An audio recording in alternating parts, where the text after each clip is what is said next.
And how's it going, guys and girls? Me, it's Uncle, and welcome to my channel, and yet again we are here to play DDLC Fruits of the Literary Club. So, without further ado, let's get back to where we were. So, the very thought of facing the girls with this news make me sick to my stomach. Okay, this is where we stopped. I'm accustomed to delivering bad news. Some sadistic part of me actually enjoys it. But it's much different in these circumstances. The people that I gave bad news to usually deserved it. But these girls, they don't deserve it. I had no right to come into their lives and bring such chaos. Throughout the school day I keep reflecting on my relationship with Yuri. I know we weren't dating, but I still grew very close to her. She made me feel comfortable when I was it. Okay, yeah. Don't get all lovey-dovey, you still have to save her, pal. She and I share a lot of the same anxiety. She deals with her problems on the inside and ends up cutting herself on the outside to help with it. Everything she said to me the night of the sleepover hit me personally. I can relate with it. And she and I are closer than we both really thought. I still haven't fully overcome my own internal battles. I don't expect them to conclude anytime soon. But the least I can do until then is end this battle. And then help you resolve her battles. Silently said to myself as I recall all the times I gave Yuri a sore tone when she was hesitant and shy. She didn't know how to properly present herself to someone like me. She didn't deserve that. As the other students in my last period in class begin to exit, I feel my muscles grow tight and cramped. I yawn, stretch, grab my bag and leave too. Go home. Reaching the outside of Literature Club, I stop for a moment and compose myself. All of a sudden I feel someone push me from behind. Who the... You're in the way. Ugh, it's you, Yonaski. Hey, why aren't you in the club yet? Oh, I was thinking about something. It must be something very intense since you look completely out of it. Yes, you could say that. Is everything alright? A nightmare has come true for me. I don't know what you mean. Let's go inside the club room. I need to tell all of you anyway. Alright. This won't be easy. When Aski and I walk into the club room, Monica and Sayuri are already waiting for us. Oh, you're here. There I am. Listen, I tell you something. Sorry about yesterday, I had a doctor's appointment. That's not a problem at all. We all really missed you. We didn't do much other than tell stories while you were gone. Stories? Yeah, we didn't want to read poems or anything without you, so we made short stories and hold them until it was time to go. I'm glad I missed it then. Girls. Yeah, almost everyone is here. I hope you get here soon. About that. Yeah, we are getting interrupted. We are gonna shout pretty high. I can say that already. Yeah, normally she's one of the first people here. Ahem. Girls, I need to talk to all of you. What about? Shouldn't we wait for Yuri then? She isn't coming. What? Yuri never misses the Little Club. I need to tell you all something. Please sit down. And shut the fuck up. Each of the girls sit down and look at me puzzled. I'm starting to get a catch on this guy's personality, like rude, cold and stuff, and he's starting to get a catch on mine. I don't know how the fuck, but he's getting wholeheartedly and stuff. Yeah, how did this happen? Yeah. When I begin to tell them about your, their face grow into shock. No. Oh my god. Each of their reactions hit me harder than I actually expected. No shit, Sherlock, you're there for what? A week? Nevertheless. You're there for a week. They know her for probably entire year, especially Natsuki. So, how the fuck do you thought they were going to react? It's not that hard to get, you know? I feel like a train has just hit me three different times. That actually happened to a person, and that guy managed to still alive. I don't know how. After explaining everything I know to them, I sit down myself and lean towards the floor. I avoid their dejected, tear-filled eyes and look down at the floor. So, they're trying to blackmail you into doing what they want. Or they will, yes. I know that Yuri and I never really looked like great friends, but she was one of my closest friends. I can't handle this right now. Natsuki gets up from the chair and runs out of the club room. Natsuki waits. Sayori runs after her, leaving only Monica and I in the club room. Yeah, we're going to get a big fucking hell speech, I can tell. We are ready for it, aren't we? It's not like the first time. Ashley usually gave us that. Let's say it like that. Look at Monica, who is trying their hardest to keep composed. I'm sorry, Monica. No, don't apologize. It's not like you knew this was gonna happen anyway. But you did say she was not dead, right? Correct. Was forced to call a number. It was her. And I presume that this is when they said they wanted you to tell them who you really are. Correct. Monica walks over to the door of the clubroom and closes it. She grabs a chair, sets it next to me, and promptly sits. What do they mean by that? There is a reason I am here with you all today, Monica. I've done a lot in my short life so far. A lot of it was due of my guardian, Ashley. She rescued me from my father when I was younger. Because of what I dealt with and experienced when I was with my father, I became jaded. I hated everyone. I didn't talk at all. Only prayed for death. She was persistent, though. She helped me become someone I was actually okay with being. The problems I dealt with, the eternal struggles I faced, were eased when she was around. She was like my mother, although I could never call her that. When I was old and stable enough, she enrolled me in a special school funded by her job. It taught me a lot about myself, and it taught me about the real world. I remember you mentioned how much you disliked your father, but I'm glad that you were able to get out of that circumstance. And I hope your eternal problems are resolved. I lean back to my chair and speak softly. Unfortunately, no. I can't run away from what I have done. I can't get away from who I am. I came here because I wanted to try to live a normal life. I wanted to get away from all of it and start new. Become a normal person for once in my life, but it seems like I can't even do that. Monica wraps her arms around me and embraces me softly. What are you going to do about these people? If it's one thing I was taught by Ashley and my instructors, is that I always need to have a plan. So you have one? Sort of, yes, but I don't really need you to get involved. So I'm afraid I cannot tell you about it. For your safety, man. I understand. Hey yo! I thought we were going to get lectured, but guess that was not the point. The dark room envelopes me like an infinite blanket of nothingness. Okay, this is Yuri's point of view. My head really hurts. All I remember is that when I went into Lucy's house and there was someone waiting inside. Oh no, I hope I am not hurt too badly. Slowly and gently tap the top of my head with my hand. It's just a hey, now. Don't feel anything serious there. Oh, that's right. They strapped me to a chair and forced me to read something to Lucy. He sounded really worried about me. I feel so awful. My eyes start to sting as I feel tears develop. I pat around me and feel the floor is cold and hard. I think it's cement. Where am I? Can't see anything either. Hello? Is anyone here? No response. Struggling to stand up, I reach around until my hand touches something. After realizing I touched a wall sooner than I expected, I calmed down. Tracing my fingers around the wall, I try to find the door at least. Something I can help find my way out of here. I have to get out and find him. Don't want these people to blackmail him. What if he gets in trouble because of it? What if he gets hurt because of it? No, can't think like this right now. I have to prove that I am strong enough to get out of here. I continue to creep along the wall until I reach another. Then I follow that one slowly. Wait, what is this? Reach into a small divot in the wall. Searching and down, I feel a doorknob. Yes, please, please let this be unlocked. When I turn the doorknob, it doesn't catch. Yes. Opening the door, finally enter another room with some light, the outside shining. Practically run over to the window and stand in one of the boxes that are under it. To my despair, I can't see out of it. It's completely frosted over. The only light from what seems to be a moon is shining and illuminating ever so slightly. Oh no, oh dear. Okay, calm down. Trying to keep myself calm, I look around the room. There looks to be a water heater, a ladder, some buckets and boxes, and a thermostat. None of this looks useful at all, but then again, why would there be anything useful to me down here? Just got assaulted and kidnapped. I'm sure they checked this before shoving me in. And judging by the material of the walls and how cold it is down here, this is a basement. But the basement where? I feel very dizzy. I should sit down. Sitting down on one of the boxes under the window, I lower my face into my hands. I need to just take a few moments and relax. I need to remain calm. But it's so hard to. Wait, what is that noise? Can you hear something from above? Where am I hearing it from? Stand up and search around the room until I reach one of the darker corners. There is a noise coming from a pipe that leads through the ceiling.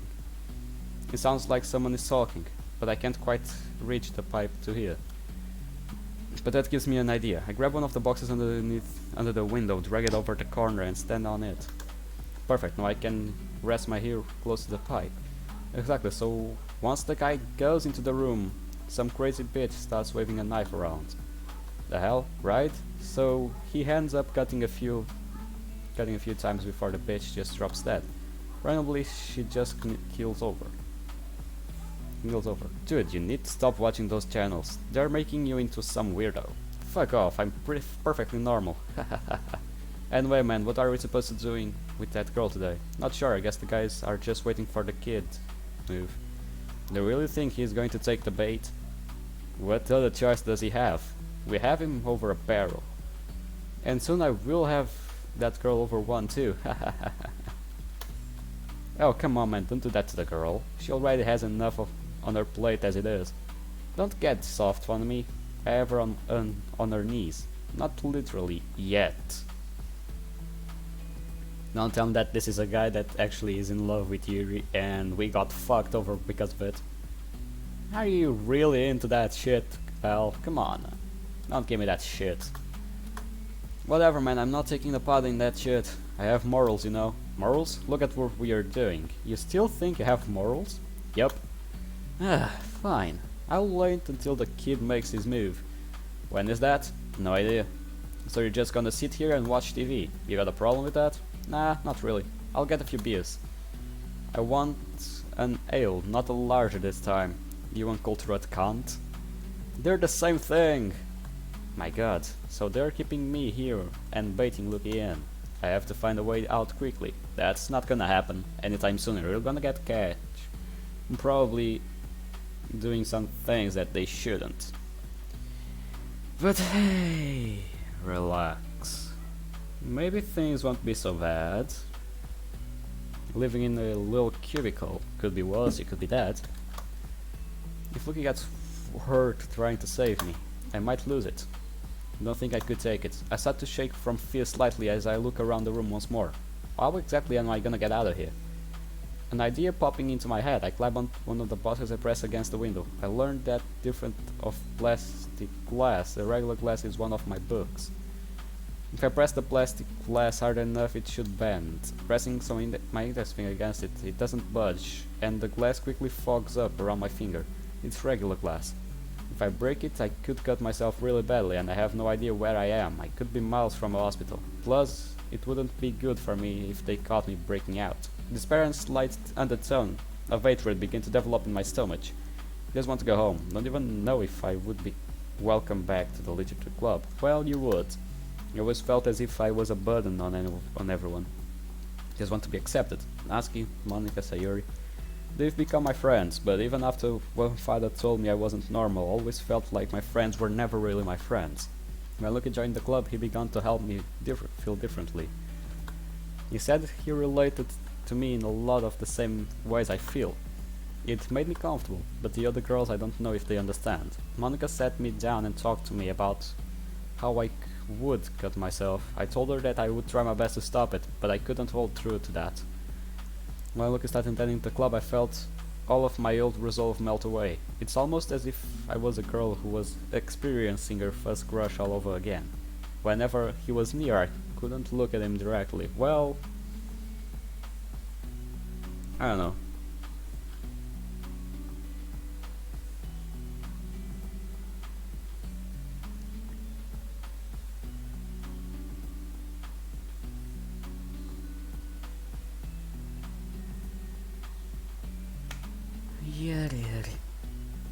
Oh well. Whenever he spoke, I felt giddy. Okay, whenever he looked at me, I felt butterflies in my stomach. Okay, that's getting too cliche. He was probably one of the guys that treat me like a normal girl. Monica and some others who knew about my habits would always try to watch what they say around me. And they were overly sensitive for me. Not that I really asked them to. They treat me like I was different, and all I wanted was just to be treated normally.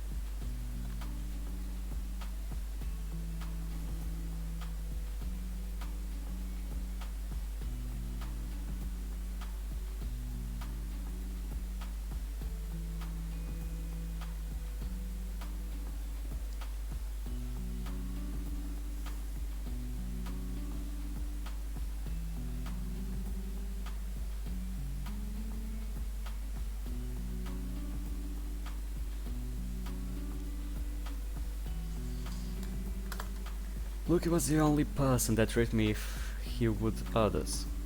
I really appreciate that. Guess I just have to wait for something to happen so I can try and get out of here. I find the corner of the room and I sit down on the floor. I should at least try to get some rest as well. Leaning my back against the cold, hard, grainy wall, I close my eyes. And who are we again? Don't tell me we are again Yuri. Probably. I know. It's been 3 days since I've been thrown down here. I'm still alive, amazing. I barely have had anything to eat, and strange men make regular trips down here to scare me. Sometimes they hit me, sometimes they try to do more. But thank God I'm still alive. It could be much worse, that is for sure. Okay, wait a bit.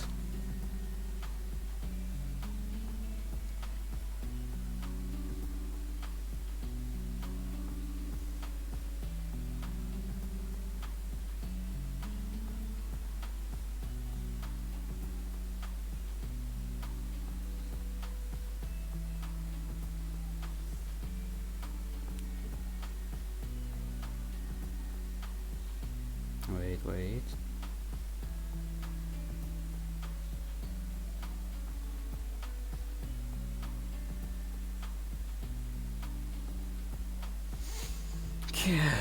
Okay. It could be much worse, this is for sure.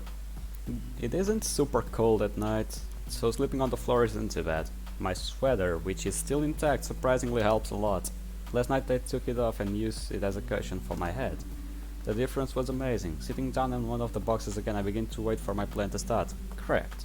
I hear voices coming from the pipe of the corner of the room again. As I always do, I walk over to the box under it and stand on it. Once the shipment is done, we can go ahead and sell it. All of it? Yes. What about the kid? Lucky? He's still playing our little game. For real? I thought he would just break already. No, this kid is a fighter. He's following each of my little notes and requests. So he must really be adamant about getting this girl back. It's kind of noble if you ask me. It's stupid. It's what he wants. And once we get the information from him that we need, I can do what I want. Fill me in again. What exactly are you planning to do after all this? Don't worry about it. Yeah, you and your secret shit. Just keep me paid for watching over the girl and I won't ask any questions. Keep doing your job and you can expect a payroll. That's what I like to hear. So, how is the girl? She's fine. Keep her fed and keep her alive. If she dies, then Lucky is no use for us. Are you really worried about this guy that much? There was a reason I was paid to get information about him. I mean, but he's just a high school kid, right? Nope. Something about him tells me that he isn't just an ignorant kid. He has a lot of interesting attributes about him. And how do you know all this? Yeah, I've been watching him. How else? Oh, I see. Well, some ringing occurs that I think is one of their cell phones. Oh, this is amazing timing. Yes, it's done. Over what seems to be a speaker phone, I hear Lucky's voice. Already? Why else would I call you? Maybe to find out what we did to your precious lavender beauty today. Cut the shit, I'm ready. You what? I said I'm ready. I'll tell you all you need to know. Lucky, no, don't do that. Oh, alright then, start talking. No, I'll tell you in person. You don't make the shots here. Tell me over the phone. The phone lines are monitored, you idiots. Even if I wanted to tell you now, I can't realistically do that. We will have a meet in person. Not stupid. I'm not going to try anything. You told me specifically not to do that, or else Yuri dies, am I right? But in return I want to see Yuri when I meet up with you. And prove that she isn't dead, or hurt too bad. You still think you call the shots. I've done everything you asked so far. Since I'm going to be giving you what you want, you can give me what I want. You know what? I'll think about it. The man's voice fades away. I think he is walking out to of the room. So Luke is going to tell these guys what they want to know. And just hope they don't hurt him. And I would really like to see him again. I hope they take me with them. Can only imagine the hell they have put Luke through. And he is enduring it all for me. Well, if he can't be that strong for me, I can be strong for him. It is the least I can do, but for now I have to wait. Yeah, it's been a few hours and everything has gone quiet upstairs. I think everyone is gone for a while. Now is my chance. I kneel down in front of the basement door. I insert a small metal key that one of the guys dropped. It must have fallen out of his jacket, as he beat me yesterday. I've just been waiting for a safe opportunity so I can get out of this basement and maybe escape. Opening the door, I walk out into a blue hallway. Oh? I'm trying to stay quiet as calm as possible. I look around and for anyone or anything that I have to stay away from. This place looks huge. Why was I in a small basement? Well, since there are stairs, I might as well take them and see where they lead. There are more than 2 floors. Just what kind of place is this? Peeking slightly around the corner of the wall, down always, it's completely empty. Don't hear anything either, no machines, no ventilation and no people. It has a very eerie sound that reminds me of one of the books I've read. It's so silent that I can hear my heartbeat. Quietly moving upstairs the 3rd floor, I stop halfway up. Do I hear someone? After standing still, holding my breath. And for what seems like an eternity, I dismiss it and continue upstairs. Is this a school or office of some sort? The wall on my left is bordered by many small lockers, and several doors are on the right. Quickly moving to one of the windows, I look out the window afternoon. I have no idea where I am. The building from outside doesn't look familiar at all, and the area around is completely foreign to me. If I can find a way out of here without being caught, I can go find help. As my mind wanders through several scenarios, I hear a door open the wall. Badly dive to one of the walls blocking the view. Oh no, oh no, oh no. Someone is coming, frantically looking around at the brink of tears and anxiety. Wait, what? And anxiety? I notice a small metal desk that I can hide next to. Smart girl. Getting under it, I hold my breath and desperately try to remain calm. She's a smart one. The footsteps get closer and closer. They get closer until they are in front of the desk. No, no, no, no. Then they stop directly next to me. Oh my god, tears filling my eyes, I continue to hold my breath. My lungs are starting to ache. I can't make a noise, I can't. This person right next to me, any noise would alert them. Please, please go away. My lungs are now burning at this point. Having a cig, the person turns around and walks away. I continue to hold my breath until the footsteps fade to nothing. On the brink of passing out, I finally uncover my nose and my mouth and I allow myself to inhale.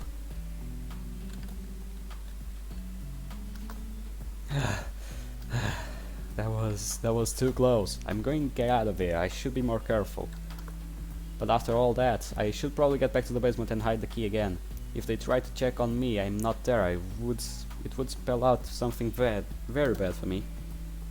Well, yes. When I reach the bottom of the staircase again, I get an idea. What if I find a phone I can use to call him? I may not know where I am, but I have seen enough to describe the location. Maybe he can find me. I smirk, glowing on my lips. I feel a twinge of excitement and relief wash over me. But it doesn't last long. The second I look at the basement door, I find it wide open. Oh no. Did I leave it open when I left off, or did I close it? I can't remember. Oh god, please don't have any of them checking the hours. I return to the basement and close the door behind me, making sure to lock it from the inside. The knob is a weird one I have never seen before. It doesn't have a normal twist or push lock. As it has a key slots on both sides. Hiding the key between my breast under my bra, I look around the basement and realize I'm alone. Practically feeling my knees buckle out under me from relief and exhaustion, I return to my corner of the basement and relax. That was way too much for me to experience all at once. I made sure to look around for anything that I could use as a weapon if I needed to, but I was too panicked to really focus. If I have the opportunity tomorrow, I will get something to use to defend myself with. It's getting harder and harder to deal with my emotions though. Everything is just too intense. I know I'm going to regret this, but I can't go on without it. Reaching through my collar and into my bra, I retrieve the key. Holding it between my left index and thumb, I roll back the sleeve of my right arm. Shaking severely, I place one of the sharpest teeth of the key against my wrist. I'm sorry. You made me promise that I won't cut myself anymore, but that is something I can't follow through with right now. Pressing the tooth onto my wrist, I feel a very painful sting as I penetrate my skin with a grotesque pop. The small bed of crimson starts to leak out from under the key. Sucking my hair through my teeth, I gently turn the tooth around in a circle to a enlargement cut. Feeling my skin tearing repeatedly as I turn it. But it didn't help in the pain and anxiety. Normally the stinging helps me calm down. Why isn't it helped me? Tears begin to appear in my vision. I dig the key a little deeper into my wrist, feeling the teeth separate muscle and flesh. But all I feel is pain, not the same relief I felt before. Stop, please. You know, there is a good reason why that is not happening. I'll tell you what.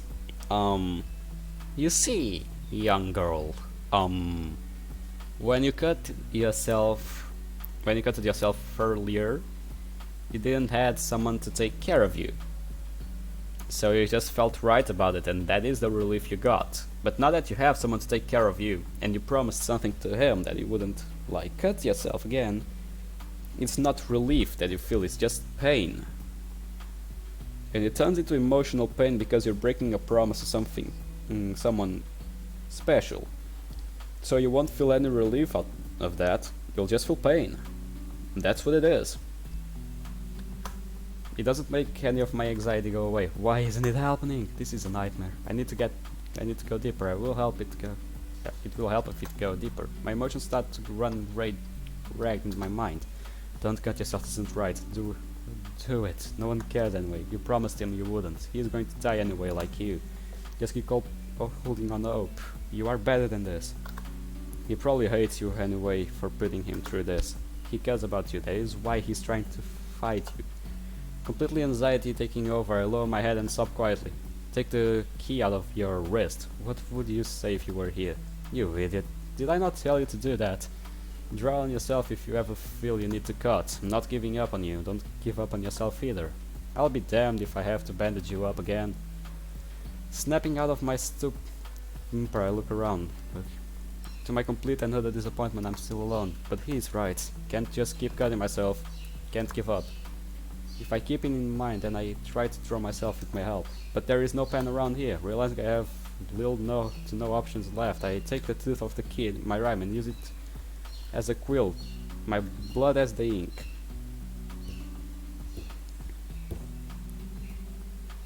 That is something. Okay, using as much blood as that leaks out of my arm before it clots, start to silently draw on myself with my own blood. Can't make that wound any deeper or worse, so I should keep the tooth away from the inside of it. I can do this, can overcome this, at least until I get out of here. I like drawing, but not with blood. Okay, home. Home, sweet home. It's nearly time. I've played this game for too long now. Luckily for me, it has given me enough time to strategize and reinforce my original plan.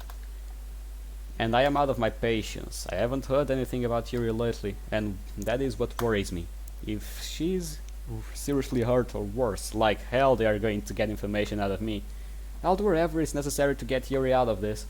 It wasn't right for me to come here and disrupt this girl's life. And I'll make this right, even if it costs me my life. Looky, are you still there? Oh yeah, I am. I returned my phone back to my ear.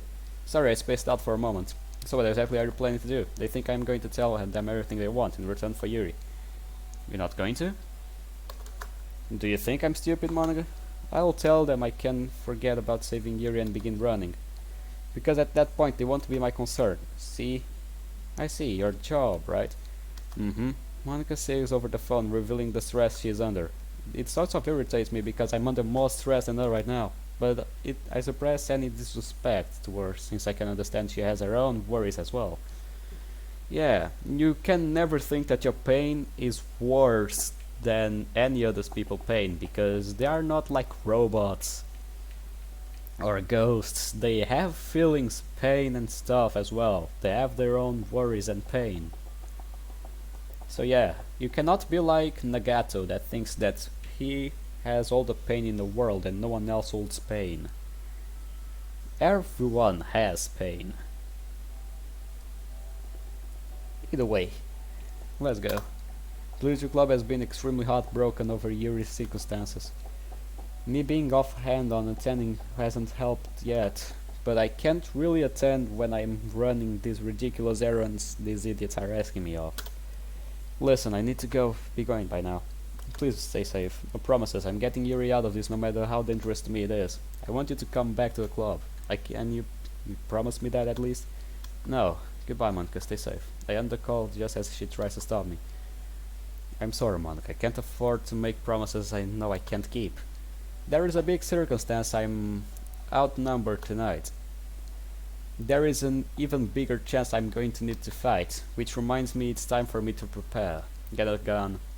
Getting to my room, I reach under my bed and pull out a solid black case. Picking it up, I place it on my bed and input the code in the lock. 4912. Yeah, that's pretty much a number, isn't it? The case opens and reveals a specially built Walther PPK. What the fuck is that? That has been fitted for a .45 ACP cartridges. Well, let me see what is that.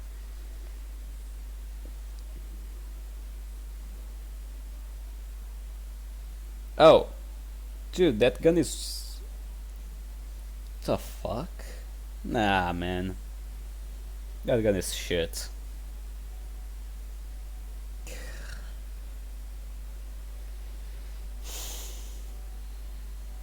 For 5 ACP. Oh, now we're talking. Okay, no, this is different from a gun I was looking for. No, okay, now we're talking. Not that bad. I mean, even a Colt would be better than this. A Glock would be better than this. But better than nothing, isn't it? You could as well use a Desert Eagle. But meh. Or a USP suppressed. But whatever. Let's get to the point here, shall we? So the case opens up and relieves a special built Walther PKP PP that has been fitted for .45 ACP cartridges.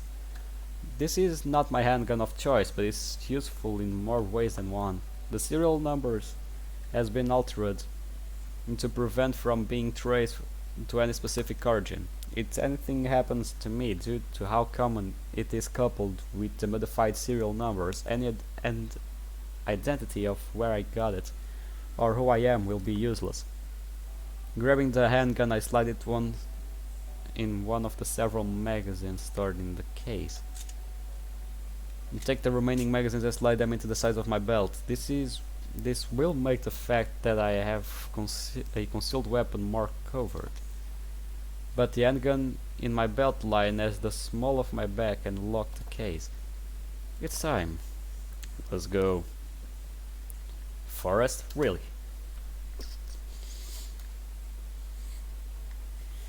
Where is he? No clue. It's whatever thought he's lost. He will show up. It's not like he has an other choice. He arranged this himself. Yes, I did. There is the man of the hour. Good to see you, buddy. Came alone? Yes. I just want you to be safe. I wasn't going to bring anyone else if it meant endangering her further. Good boy. You're such a good dog, taking orders as you are supposed to. He's berating me. The man on the left seems to be one of in charge of meeting me. I can't make it out any familiarity in him, so he's strange to me, but I'm not to him. The man on the left is about 5 foot and 7 inches. The man on the right is 6 feet even, I think. The one on the left doesn't look as muscular. He looks like he knows how to fight. What's wrong? Aren't you excited to see a friend? You look like we deceived you, Lukey. Hahaha, is that it? Is that what you think? I was more so wondering where you would shut up and could tell you what you want to know. Don't get cocky or smart with me, boy. Let me see Yuri. Talk first. I want proof she's alive. I turn to look at the man on the right, practically staring through him. Give me those eyes again and I will rip them out of your heads. You want proof she's alive? Here. He reaches into his pocket and pulls an handkerchief stained red. This is from when the little bitch fought back at your place. She wasn't an easy catch, but I managed to subdue her. She's a submissive one after a while. I had quick work of her. I'm sure you did as well. The hell do you mean by that? Word around your school hall is that you two were pretty close. Close enough to where you two spent the night drinking together. Is that what you think?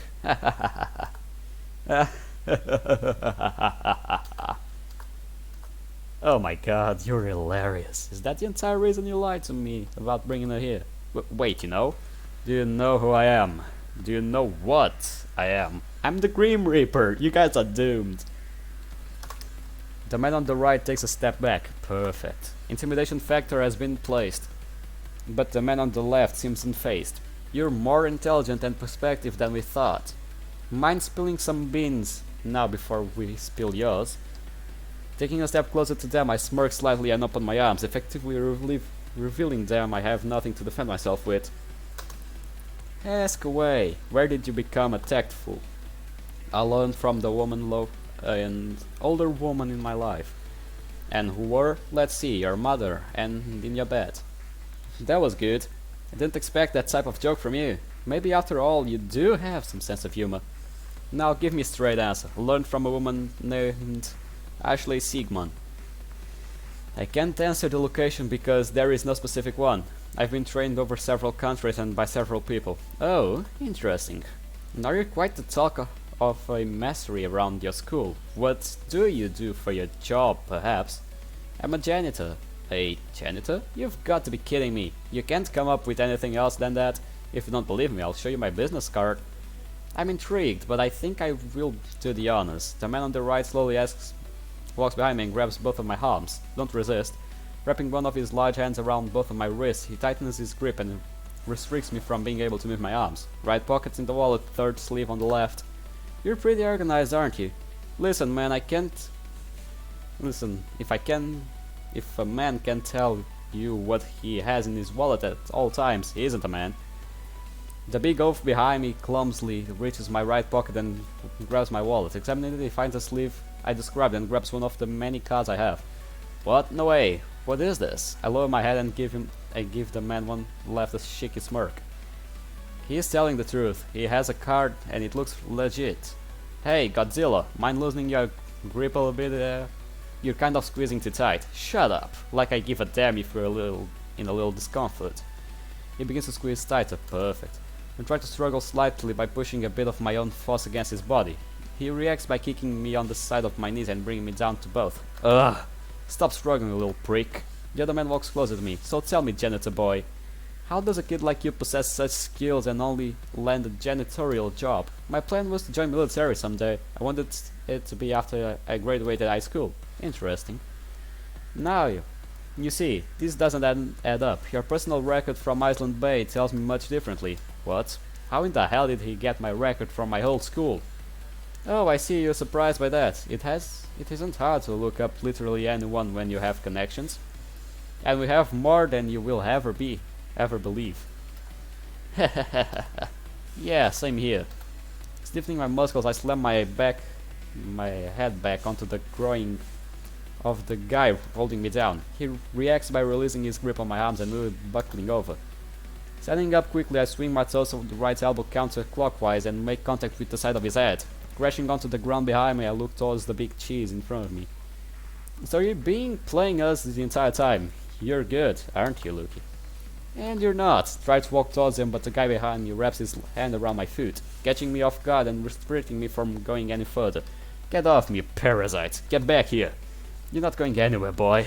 His second hand grips my arm and pulls me down onto the ground with him. Gah. He falls on top of me and wraps both arms around my throat. Damn, this isn't good. He's much bigger and his hands are huge. Taking in as much breath as I possibly can, until my airway is blocked completely. I hold it. Need to think fast. Can't get my gun since I'm on my back. There aren't any rocks around either. He's keeping his head out of my reach too. And can't bite either since his hands are under my jaw. I'm starting to get dizzy now. I can't kick either. He's sitting directly on my stomach. God damn it. My lungs are now burning, the hate becoming increasingly more difficult to bear. Thousands of failed ideas pop into my mind just as the stars start to appear in my vision. Fuck. This behemoth grins pisses me off. Ha ha ha ha, you're going to die right here, right now, little man. I reach into my left belt loop under my shirt and retrieve one of my magazines, gripping the bottom part of it. With as much energy as I have left to slam one of the jagged edges into his arm. Successfully managed to cut his arm open and potentially fracture it. Ah! He recalls releasing his grip on my throat. You little prick! Finally having some air and room to move, bring up my upper body up enough to headbutt him. Ugh. As he falls backwards, I slide out from underneath him and press my foot on his neck. He grips his arm in agony on his face. Agony is very quickly replaced by panic as I press my foot down, cutting off his airway just as he did to me. Narrowing my eyes at him, I feel an immediate wave of remorse wash over me.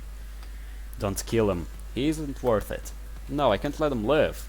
He will go after me and Yuri again. If you kill him, it could backfire on you. Remember what Ashley said.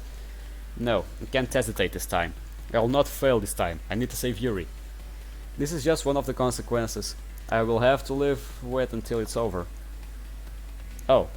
Feeling a migraine coming over me, I remove my foot from his now deceased neck. Where did that other guy run off to? Son of a bitch, I didn't think he would actually overpower James. I should have just shot the kid when I had the chance right there. Well, he reacted to be Island Bay comment. That means I was correct. I think I have just enough time to continue the plan. Hahaha. Time to call the others and tell them to do what we are planned with the girl. Wait, what do you have planned with her? Hey yo, what the fuck is going on here? I'm getting a little tired of this. Yuri and I sit silent writing together. She decided it was a good idea for us to try to write a poem together, and I don't really care enough to fight back on this. She really wanted to do it, so why not? Her handwriting and mine are pretty much night and day, but how are we alternating makes it look surprisingly nice. Yuri writes a line, I follow rhymes and repeat. We're also grown closer since I joined the club 1 month ago. But every so often I will glance over at her to be greeted with a very bright smile, something that the other girls noticed and kept giving me peremptory glances for. Apparently Yuri was never this, what is the word for it, blissful? It's not a bad sight. It's nice to see her smile every once in a while. You look pretty cheerful right there, Yuri. Do I? Guess today I'm just feeling really comfortable and relaxed. That's good. So, looks like we finished the poem. I don't think Monica and the others are done with this. Would you like to make a tea with me? We do this like every day, but sure. Come on. Yuri grabs my hand and gently pulls me towards the door. Our normal glass pitcher waiting for his daily fill sitting on a bookshelf right next to it. I grab it before Yuri managed to get me out of the room. Walking down the hallway with Yuri, I notice her movements are a lot different than normal. Normally, Yuri hunches over slightly and looks hesitantly around as she goes, but her stance is straight and confident as she looks forward without any hesitation or timidness. Well, look at you. Where did all your shyness go? Hahaha, you noticed. I'm putting on a front. Was it convincing? Actually, yeah. I'm glad. Well, good for you. What caused you to do it? The other girls wanted me to try and act confident around you. Confident around me. Oh my god, I just said it out loud. Was it so bad about that? It's nothing. I think I've wanted to be more like one of the people you hang out with. What? Why the hell would you want to do that? I thought that you would be more open and at home around me. Trust me, do not be like the people I used to be around. They aren't people I want to be around anymore. And I don't want you to change who you are. Really? Yes, even if you are extremely difficult to handle and talk to, I still enjoy the time we spend together. I mean, I could be in the worst places or talking to other people. I appreciate that a lot. Thank you. No problem. Let's fill the pitcher and go back already. Not have all day, woman. Right. We reach the usual water fountain and Yuri starts to fill up the pitcher. I assume my normal position to lean against the wall and wait for her. Yuri may not be a perfect girl, or the most socially eloquent, or as assertive, but her shyness and gentle nature seem to kind of mellow out of my callousness. Something I have held on to for a long time. It's one of my least favorite attributes about myself. Everyone I met, no matter who they are, I immediately shut myself off from them and try to profile them. I try to categorize them like an object that has no real purpose to me. I actually hated that trait that I picked up from her. She may have taught me everything I need to know, but maybe she taught me too much. Just a little bit. And I hate who I've become. I guess that is what sparked me to try and live a normal life. Kinda. I tried to become something else. And maybe Yuri can help me with that. And feeling a little wave of excitement roll over me, I smile and wait to continue the club with her. Leaning back against the cold cement wall, I look around the room and think about what I have planned. With the key I was able to get earlier, I can get myself out of the basement and possibly find a way out. I just hope I find a way. After everything that has happened, I have calmed down enough to form rational thoughts and think clearly. It's a godsend I was even able to control my breathing throughout this. It's all just so scary. My eyes sting as the tears begin to develop in them, but I bust them away just as quickly as they came. I have to remain strong. I can't get out of here if I'm crying in the corner constantly. The noises above has been quiet for a while. Maybe I should try to leave now. Standing up and keeping my balance from the sudden head rush I get, I walk over the stairs and begin to scale them. I try my absolute best to stay light on my feet because I don't want these stairs to make any noise as I go up them and alert anyone. When I finally reach the door, I set the key and turn the knob. Closing the door quietly behind me, I make sure to lock it so it doesn't look suspicious to anyone walking by. Put the key back in my bra and start to quietly walk around the corridor. Just to the left of the stairway is a double door with fogged glass. Yes, maybe I can get out from here. Quietly jogging to the door, I try to make anything out from the fogged glass. I can't tell if that is a person I'm seeing outside or a tree, but if I open the door quietly enough, I could sneak away. If it is a person. My heart now in my throat, I reach down and grip the handle of the door, gently pressing the button to open it, pulling the door towards me. Nothing. It doesn't even budge. No, don't tell me this one is locked too. I kneel down and look at the handle. I notice there is a slot for a key much bigger than the one I have. Cursing under my breath, I stand up and walk around the hallway some more. I could go upstairs, but I don't think there would be a way out of the building up there. My best bet would be to try and find another way out down from here. If this is an entrance, that should be a back entrance too. And since this looks like a building for education, there might be also a faculty door as well. But where could I find those? I walk back near to the basement door and notice a dark hallway unconspicuously hidden near an old receptionist's desk. The material of the floor changes as soon as I start down the hallway. It goes from a nicely maintained marble floor to a dusty and slightly painted concrete floor. It kind of looks like someone ripped off the carpet. Ripped up carpet or tile and just left it the way it is. So maybe this was an old hallway that was in the middle of a renovation? Probably, yeah. Whatever it is, darkness of it amplifies the atmospheric eeriness of the whole new level. It sends shivers down my back. The good thing, however, is that if anyone comes looking for me, this is a great place to hide. To see from the start of the hallway to wherever the hand is, you will need a flashlight, but even then, there are buckets and ladders I can hide behind. Continuing down the hallway, I accidentally kick something heavy and metal. A loud crash and the sound of what its things are screws and nails falling echoes throughout the corridor. Immediately covering my mouth with my hands, I drop to my knees and lean down for a second. Oh my god, what did I do there? After an extremely intense minute of silence, I don't hear anything. It doesn't seem like anyone heard that. Thank god. Place my hands onto the ground in front of me and let myself recover. Feeling around, I confirm that I knocked over a can of screws and nails. After getting to my feet, I carefully progressed throughout the hallway. At this point, not even the light from the start of the hallways helps to me to see.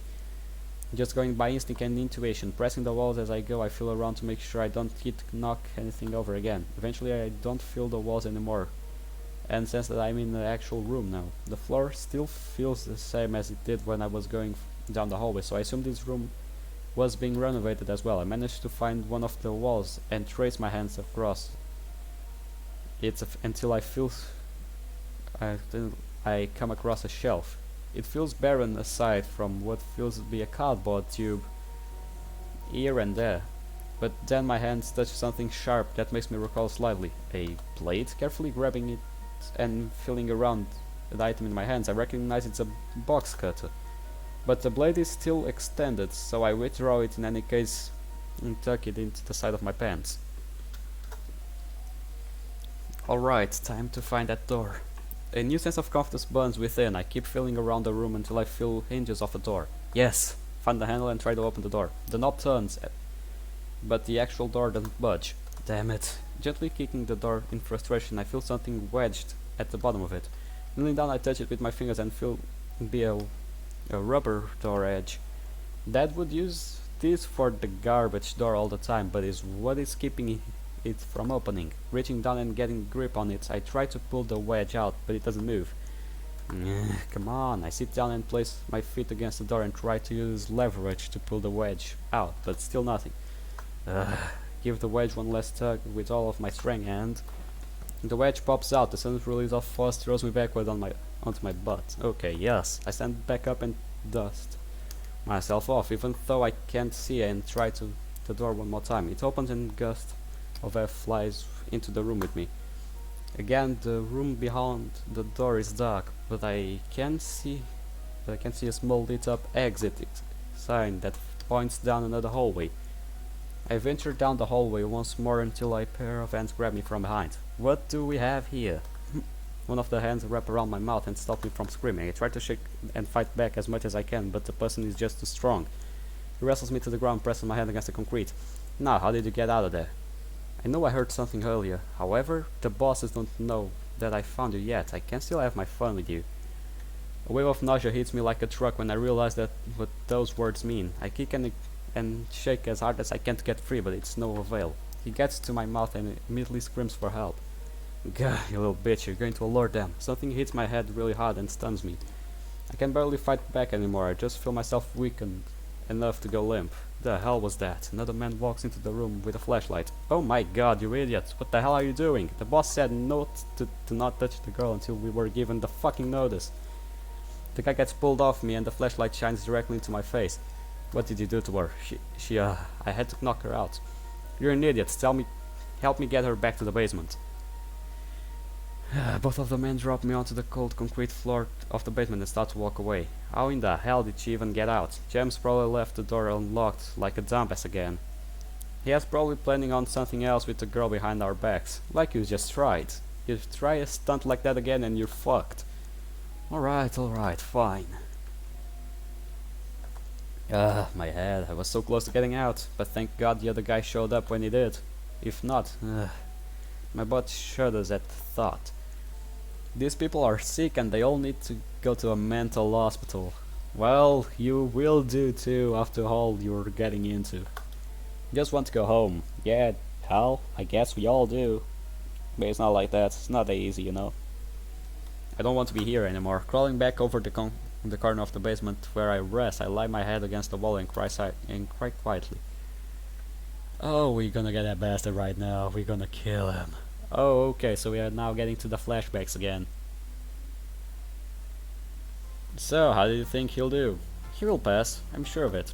Ashley and I look out a one-way window into a large field with an obstacle course set up. I lean my back against the glass and Ashley leans forward and rests her hands against the metal rail. That's good. You say that as if you think otherwise. I mean, there is always a chance he could fail. We've known this for a while. There was a chance he would fail too. He's taking the exact same examination that we did years ago. And from that, what I learned, his instructor said he did very well. I heard too. He was the leader of his class. The leader. Yeah, why did I say leader? Come on. Something must have happened when we put him through initial training that motivated him. I see. Well, nevertheless, him making that change was for the better. I've seen a lot of determination from him and kind of scares me. Well, he will become a Reaper because of you. So, be happy, I guess? Scared you? I feel that he could push himself too far one day and that could be his downfall. Oh, I get it now. To be completely honest, Ash, I don't really know how to respond to that. Don't think he could get to a point like that, but for God's sake, it is Lucky we are talking about. The kid has been full of mysteries since he came into our care. Exactly, he's unpredictably will make him hard to control as an agent when he becomes one. That is why I'm going to be taking over as a division chief when he does. What? You're leaving the field?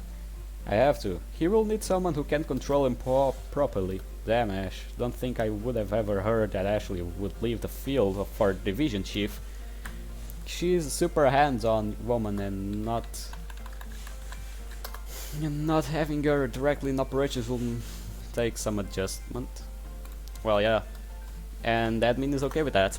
They were excellent, but this performance so far only supports my case. I'm still not calling you ma'am. Ew, don't even think about it. I bet you Lucky will call you ma'am me. Jesus Christ, Julie. I actually looks away in disgust as I laugh. The way you said that was too sexual. And you know I don't like to be called his mother. You basically are, though. Doesn't matter, I'm not a mother type girl. Plus, he has a mother. She's dead, Ash. Still mother. Still a mother. Yeah, you get a point. I will always love and care for him like a mother would, but I have no place in this world trying to take over as his mother. You're repeating mother every now and then. God dang it. My chest, wait. Deep breaths, come on. Okay, I'm good again, I guess. I need to take deep breaths from now on. Yuck, my fucking chest, why now, of all the times? There were a few times he called you mom, do you remember? I do, I nearly broke down crying when he did. I have been meaning to ask you about that. One day a long time ago, Lucky called Ashley mom a few times, and when he did, she would just start crying. She never told me why or spoke about it, she just silently cried on the couch for a bit and then went back to normal. I don't know why, but it just made me feel weirdly emotional. Like, I was happy but also very sad. I want to be his mom, but I can't. As I said before, there isn't any position to fill in his life as much as I would like. I actually looked down on the floor and shields her face from me. I wrapped my arm around her and gently pat her shoulder. It's okay. I'll be his mommy, if you can be my insane sister. Ashley shoves her elbow into my ribcage with the speed of a lightning strike. Ah, you bitch. Rubbing my side, Ashley looks at me and sticks her tongue out. A green light appears over us and loud buzzing noise rings out from a loudspeaker. Looks like he's starting. Finally. Let's go! And we did it. I come back to my consciousness on a cold concrete floor somewhere in the middle of a dark room. It's an all too familiar feeling that makes me feel sick to my stomach. Ugh. As I stand up, I rub my head to relieve the intense sting that radiates from it. Damn, that hurts. Letting my eyes adjust to the darkness, I look like I am in a completely empty room with a few white disposable buckets scattered around. Quickly pat my pocket and check for my weapons, but it looks like all of it was stripped from me. Great. The door of the room the door of the room sits across from me and serves as my way out. However, getting it open is going to be a problem. It's obviously locked and looks reinforced enough that kicking next to the knob won't do anything but make unnecessary noise. And right now I really don't need to draw any more attention to myself. Looking into each of the plastic buckets, I find nothing to use besides a few nuts. A bolt, a broken screw, and a lot of dust. Wait, a broken screw? What do you mean by broken screw? Come on, let me...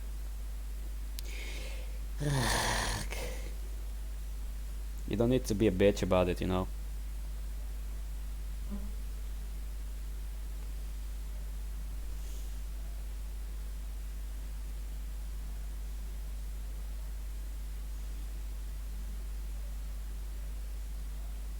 Oh, still you can't use that. He could use something that would be what he could use would be a screwdriver, but a screw is not that bad. You can still wait. It's a broken screw. You can still put it. No, wait, that would just break the lock. Yeah, I mean you could try use it as a. If there were two screws broken like that, you could try to put them both in there and use them to try to turn the knob, the lock, and open the door, but it's not like that easy, isn't it?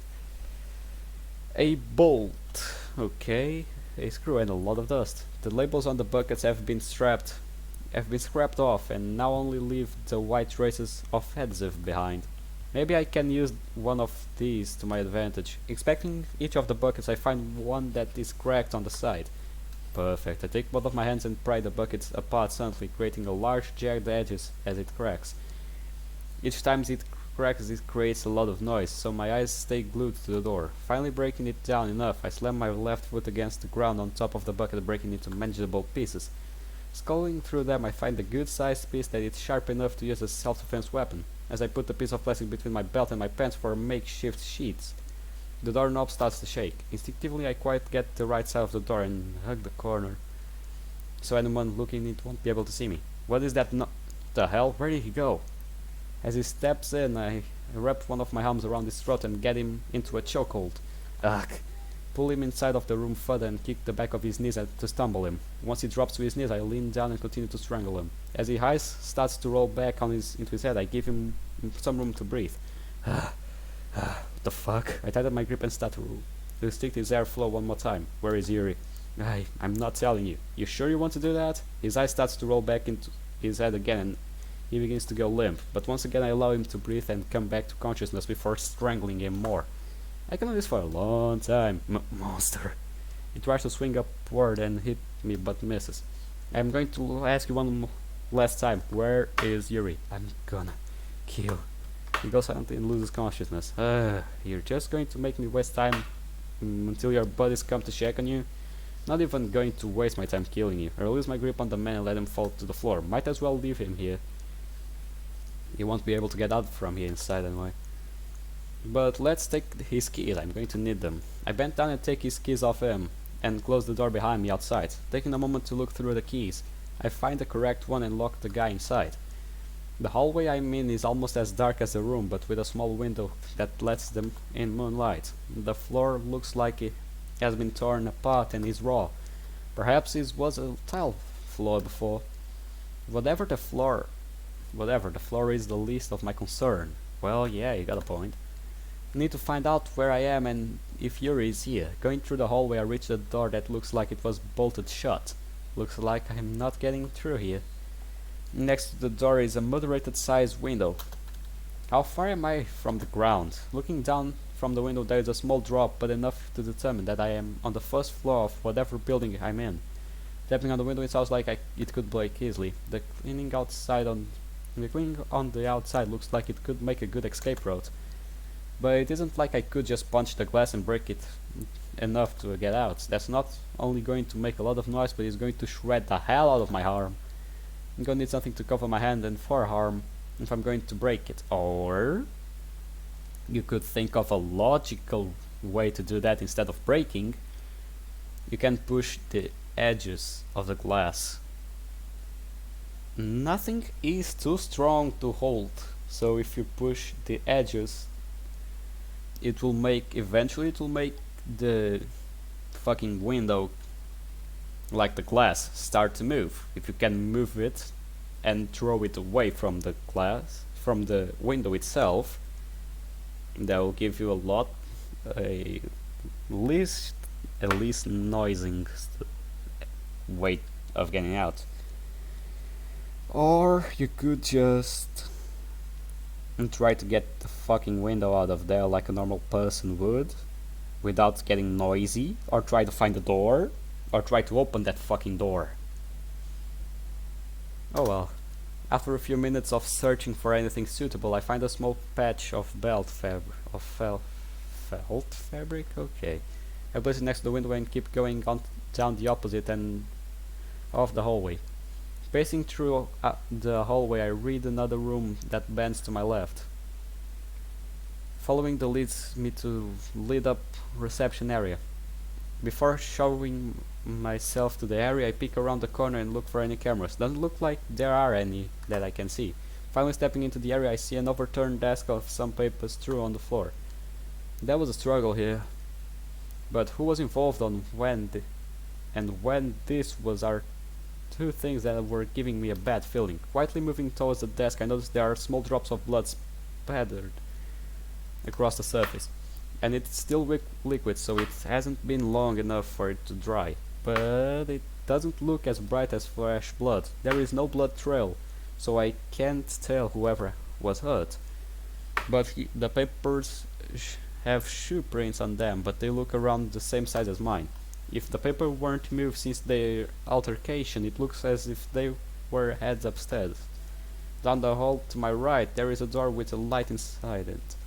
Don't see any interior shadows indicating anyone inside, so I move towards the door and place my ear against it. I hear what I think is a TV, but no movement or anyone else speaking. It's unlocked. Quickly slipping through the door, the room gives me a homemade vibe. The room has been repurposed to be more of a lounge, if anything. The carpet covers the floor with a different design and colors. A tan couch sits in the middle of the carpet towards the TV on a stand, and there look to be some sinks and oven and cupboards. The room is basically a kitchenette. An overweight man sits on the couch with his head cocked to the side. Approaching him from behind, I see that he was passed out while eating a bag of chips. There's no silverware or cutlery anywhere in here, so I retrieve the sharp plastic from my belt. Getting close to the slumbering oaf on the couch, I lean down and wrap my arm around his throat, positioning the sharp plastic just in the corner of his peripheral vision. Who are you? Tell me where he is. Who? The purple-haired girl you just abducted. Where is he? Where is her? Her? I don't know, man. I press a sharp edge of plastic against his neck. Listen here, you are going to tell me where she is, and I will let you go unharmed. But if you make me repeat myself again, I won't bother thinking twice and making some fillets out of you. Listen, dude, I really don't know where she is.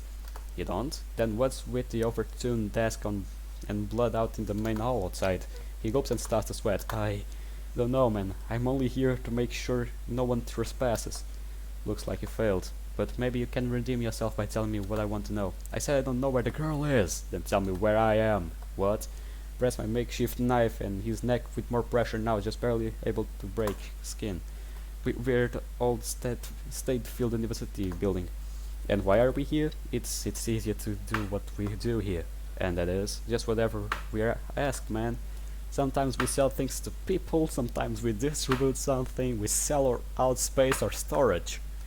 So why exactly are you in the business right now of abducting two high school teens? That's not something I know, the boss knows. Who is your boss? I've only seen him a few times, he never even told me his name. So, what you're telling me is, you're useless to me. No! What else do you want to know? Please, I'll tell you anything, just don't hurt me. Stop crying and man the fuck up. Where are your buddies? They don't hang around the specific areas, they like move around. But the guys who were in charge of watching you two are probably still around here. As for exactly where, I have no idea. Interesting. How many of you are there? Too many to count. Not good enough, give me an estimate. I don't know, like 30? One locked in a room, the other dead in the forest. Scratch too then. So, you have quite the manpower here. Why is no one else in here with you? I don't know. You don't know anything, do you? I'm just usually in here. The others left to do something a while ago. What were they doing? Are you sure you wanna know? Why would I ask? They went to do something to that girl of yours. What were they going to do to her? Squeeze my arm tight around his neck subconsciously. I don't know. Something secret, I don't know. You're the goddamn useless, it's annoying. You can't even tell me where she is, so I have no more use for you. Wait! Jerk the man's head at a specific angle that goes completely motionless and limp. As I do, another set of arms wrap around me and pulls me back. How in the hell did you get out of here? He pulls me back through the door into the hallway outside. Several other men await me with grasping arms. About 4 more and one who's just grabbed me. Damn it, isn't good. Shove my elbow into the nearest one's temple, tumbling him back. And 2 of the men grab my arms, where I tried to dead weight them and collapse their heads together. Then their heads hit each other and I grab one of their legs and try to tow it upward, but I am grabbed from behind again. Place my foot against one of the men's chest, I push off with much energy I can muster. It stumbles him back and the guy holding me from behind topples over, giving me a window to escape his grasp. But as I get up, I'm greeted with what it feels like a steel-toed boot straight into my left temple. My vision goes completely blurred and stars appearing in and out of it. I try to stand back up before feeling another impact against my face. Falling onto my back facing the ceiling, one of them places their foot against my chest and keeps me pinned against the ground. Looking around, I notice that the makeshift knife I had earlier is an arm length from me. I reach over and grab it and shove it into his skull. Gah! The other attackers around me start recovering and I manage to get out from under the foot that had pinned me. But it isn't long before they're all on top of me again. Earlier. Okay, let's see what happened to get you there. Or what happened to Yuri. Looking at the box cutter that sits in my hands, I think about the other knives I have at home. They all have different uses and designs, they all performed differently and they are all beautiful. Even something as simple as a box cutter has some form and elegance to it. In fact, everything has elegance to it. You just need to find it. But then it really just comes down to one mindset. I'm gonna be honest, my mindset is absolutely horrible. My thoughts eat at me, my insecurities swallow me, and even my own self-esteem deprecates me. It's a living hell that only real way for me to relieve it is to cut myself. Granted, it feels really good when I do, but I subconsciously know how dangerous it is. I could accidentally clip something and not be able to stop the bleeding. Especially in situations like this, if I do manage to cut myself too deep, I can't really call 911 or bandage myself up. I just want to go back home. I just want to lie down on my bed and sit under my blanket forever. This is all just too much for me to really comprehend and handle. But I know I can't give up. Luke is trying his hardest just to rescue me from all of this. It's been gotten to the point where they were forcing him to do things that I know he is morally against. And then some of the men who kidnapped me told me that they managed to capture him. But I don't think that is true. It could just be a lie to make me panic even more. I just really hope he's okay. Taking in deep breaths, pausing for a second and breathing out, I try to calm myself down. It's been a while. It's been at the blink of tears for so long, now that my eyes are genuinely starting to sting, wiping away what tears were formed. I look around the barren and cold basement and lean my head back on the corner once again. Some noise above caused my eyes to open. I must have dozed off for a little bit here. It sounds like the guys above are moving something, which leaves me with a worried and sick feeling to my stomach, but I try to ignore him and rest a little more. The stumbling above stops over a while and then I hear a door unlock. And 3 men stand in front of me and pull me up. Huh? Get off me. I struggle and try to shake as hard as I can to get free, but they grip on me too tight. They begin to pull me upstairs, dragging my lower body against the wooden stairs as they go. The hell? Get off me. I flail around and manage to free my left foot and immediately begin swinging and kicking one of the guys in the groin. It drops my other foot, but all of the men force me onto the wooden desk in the middle of the main hall. One holds me down off my shoulders and the other holds my legs down against the desk. The third, after recovering from the kick, reaches into his jacket. Help! Someone help! The smack against my head shuts me up and makes everything go dizzy. What are they doing to me? After rustling through his jacket, the third man pulls out a medical syringe that has some fluid in it. Oh my god. He walks over to my left and the man holding my shoulders maneuvers my left wrist out. Please don't do this. He doesn't respond and uncaps the syringe. Please. He places the needle against my wrist and inserts it into me. No, a very weird warm feeling starts to tingling up my arm and into my chest. I can't even bear to look at what he's doing anymore. When I feel the needle leave my arm, some blood trickles from my wrist onto the desk. All of the men let go of me and roll onto my right side. As the desk doesn't seem to support all of my weight, on one side it topples over. My right shoulder and side break my fall, so my head doesn't hit the ground, but the force of the impact is enough to knock the wind out of me. How long until it takes effect? About 5 minutes. Depends on the girl's tolerance. It's kind of sad to see a young girl like her go through this. Yeah, but fuck it. I couldn't care less. I get paid for that. Damn straight. Roll onto my stomach and gasp for air. My body twinkling like it is falling asleep. Oh god, don't like this feeling. Don't like it at all. Not even I'm liking this. Not only am I having trouble getting my wind back, but the warm feeling also keeps spreading across my body. Drugs, probably? So uncomfortable. Everything starts to get dark and my vision tunnels. The tingling gets worse and worse. My hearing begins to muffle and fade into constant static. Someone help me, please. Okay, no drugs, because drugs don't do that, I think. Drugs would make you a little happier and easier to maneuver. These aren't drugs. Static, you say? Maybe something... anesthesia, probably? I don't know. And she fell asleep. That's never a good sign.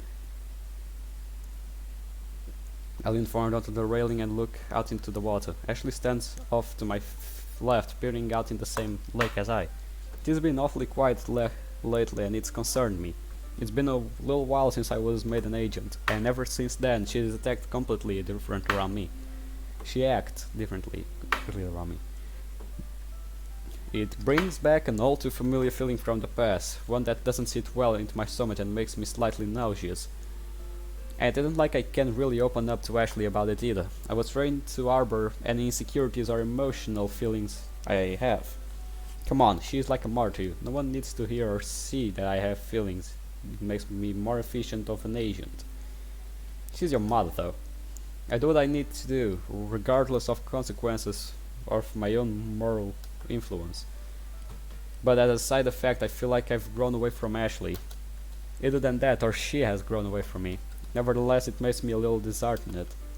I remain silent and let my thoughts ramble each other for a while. The occasional glare from the sun reflecting off the lake surface catches my eye every so often. The quiet and peaceful atmosphere that surrounds us only makes it a little more awkward. Ashley's presence seems almost ominous, like it was only meant to make things more tense between us. But she ends up breaking the tension. Talk. What's going on in your head right now? Nothing. Why do you ask? You're absolutely quiet. It's annoying. Would you prefer I start screaming? Do it, and you'll throw over this railing. You'll be thrown over this railing. It would be a refreshing change of pace considering neither of us are speaking at all for a while. Speaking of which, I decide to go for it. You haven't been talkative either. What's going into your head right now? She remains quiet for a second, looking back down in the water. And through the reflection I can tell she has a degree of sadness written across her face. It's nothing, just some thoughts getting to me, that's all. Thoughts? That's what I said. Care to elaborate? No. She raised her voice slightly, but enough for me to determine that something is definitely bothering her. Guess I can relate. I've been quiet because some thoughts of mine are eating at me too. I exhale sharply and look up into the sky. Focusing on the clouds, I begin to explain my concerns to Ashley. Ever since the examination, you act totally around me. Granted, I really shouldn't care that you are, but for some reason I do. And I couldn't bring myself to say anything earlier because everything that has happened to me over the years has definitely made me into someone I'm not familiar to. Don't really know how to feel about it, to be honest. I see. Well, it's not like I can blame you either. I was the one who trained you to become you are now. So I guess I'm at fault for that. I'm sorry. She looks off to the side and stops talking. Don't apologize for that. You took in a kid who only wanted to die after the deck of cards he was given was bad. You cared for the kid, you made sure he was given an education and that he was trained to become useful in life. You were always useful. You may not have noticed until now, but you were. You were always useful for someone somewhere. Even if it is for a day. You will know what you did was right when your memory lingers. How have I always been useful? You gave me a new outlook on life. You gave me a reason to kind of, I guess, care for someone other than Julian and myself. Actually words hit me hard. Then that is because of a blonde in life who gave me a chance and the opportunity. Yup. Listen though. I know you have a lot of going inside your mind, and considering where you came from and what you had to deal with your father, I understand it makes you think, and sometimes you feel as if you only cause problems and don't know if the path you take is truly right. I remember our conversation that night. I definitely opened up more than I should have. I shook my head in slight embarrassment and looked back down into the lake. Well, it just assured me that you actually had feelings. I resent that. Can you blame me? You literally never spoke at all after we picked you up. You didn't react to anything and you barely even ate anything. And when you finally did show a trace of emotion, I was ecstatic. Yeah, I get it. Anyway, I know sometimes you feel like that, but always remember what I taught you, and what feels right to you. You have your training, but you also have your own judgment. Never confuse or forget the two, right? Right. I appreciate it, Ashley. I scoot closer to her and pat her shoulder before turning and walking away. I know you just want the best for me, but I don't think you understand the true things I feel inside. Of all the training you've put me through, after what my instructors tested me with, and what I've done during my short tenure as an agent. They all leave me with various tribulations and constantly battle with each other. And they are a source of my internal war. And one day, that war will end and one of them will win. That day scares me. My eyes open just to be filled with dust and dirt. Ah! The intense stinging from the dirt caused my eyes to water, making the pain even worse. Rolling onto my side, I vigorously rub both of my eyes with my hands. Once I'm sure of the majority of the dirt in my eyes has been removed, and the pain subsides, I open my eyes once more. Everything is still in tunnel vision as I look around. I don't recognize where I am. Wasn't I just in the main reception hall of that one building? Not even in the basement anymore. Hello? My voice echoes around the room, startling me. It looks like an empty lab room of some sort. Struggling to get to my feet, overwhelming dizziness washes over me. Oh no, I drop to my knees and vomit onto the ground in front of me. Nothing but water comes up, but it feels like my stomach is trying to throw up actual food. It hurts so much. Absolutely ate the feeling of throwing up. Ugh. I guess everyone ate it. After a few moments, my vision and hearing clears slightly. I shake my head a few times to try and get my wits about me again, but dizziness still remains. It kind of feels like I'm moving through sand.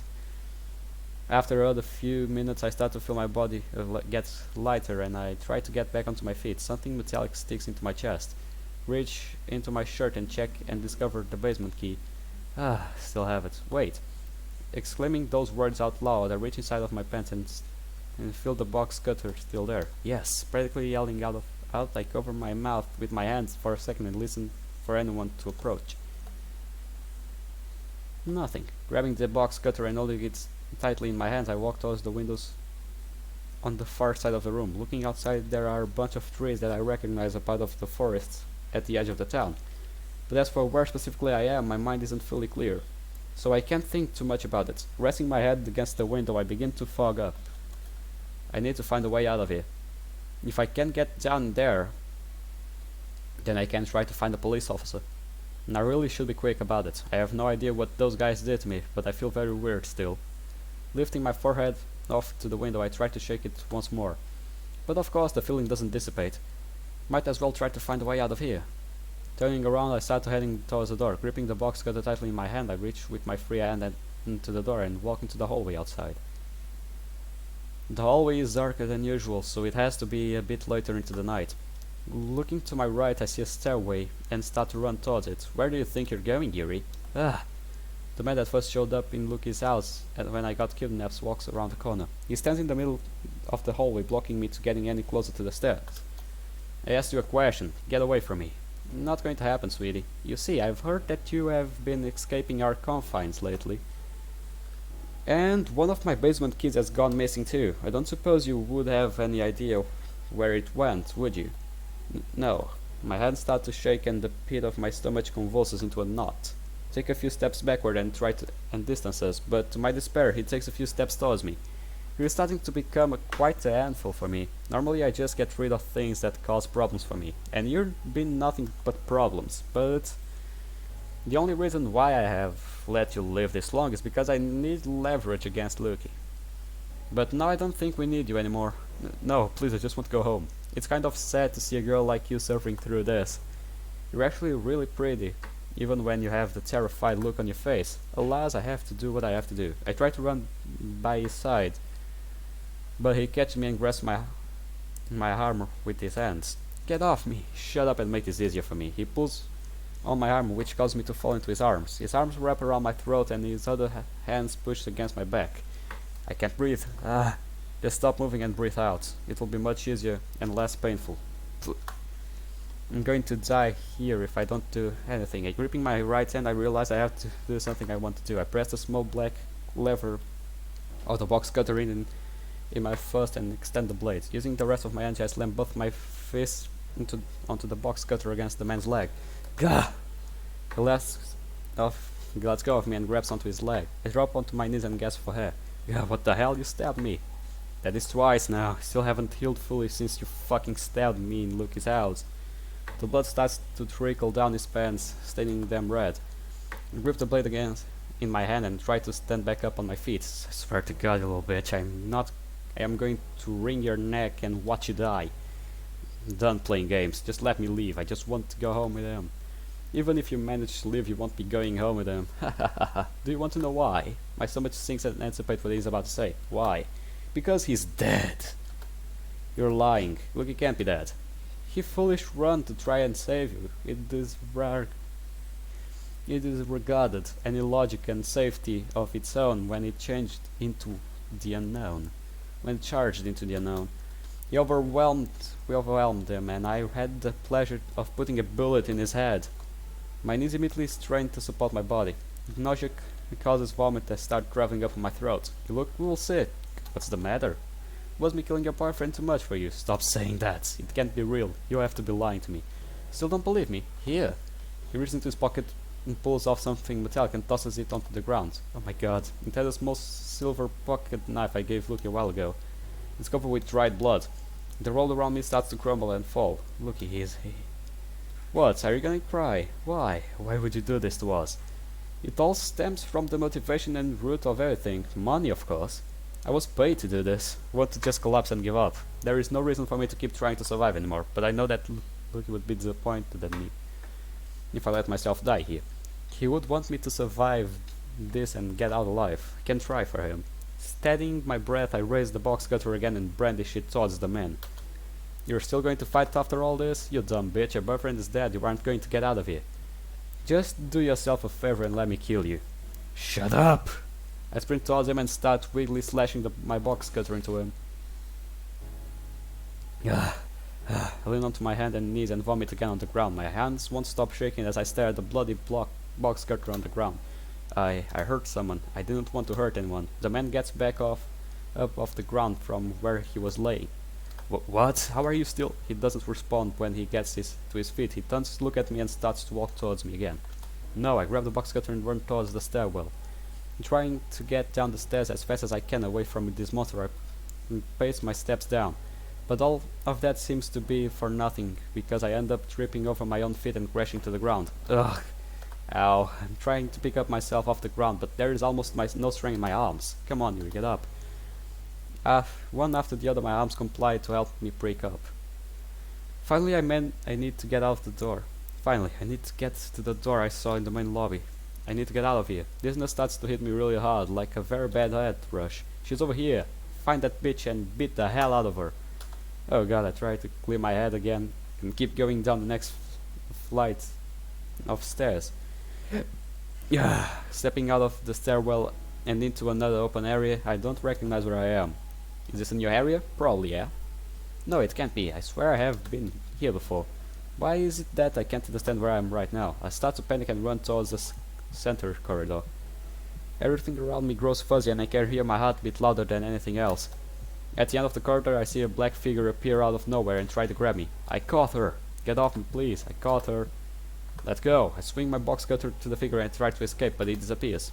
Where did he go? Footsteps behind me alert me someone trying to sneak up on me. Turning around, I brandish the box cutter towards the direction of the sound, but no one is there. What? I shake my head and keep continuing down the corridor. When I reach the end, there is yet another dark hallway that calls out of me. Oh great, not another one of these. Ugh. Guess the darkness will at least conceal me from someone. I feel slightly more comfortable being there than out here. My hands still trembling, I start to enter the hallway. The dark hallway is only colder than the rest of the building so far. Keeping my arms close to me, I try to steel my resolve. It may be a little easier to me to stay hidden, but it's still nerve-wracking. Come on, Yuri, you can do this, step by step. Trying to encourage myself, I keep going, ignoring the fear that weighs my legs, and keep walking. My mind starts to feel fuzzy again. I'm gonna lean on the wall for a second and try to rest. Rub my temples and only realize now that I'm hearing something. Why is she even in the club? Wait a minute. That's Monica's voice. No, drugs. Again, this girl is on drugs, okay. So really, it was really drugs. I thought it was anesthesia and stuff, but it really is drugs. Holy shit, why are they testing girls in a young girl? Come on. Why in your dirty ass mind would you ever think of testing drugs into a little girl? Still, mm, this is disheartening. Wait a bit.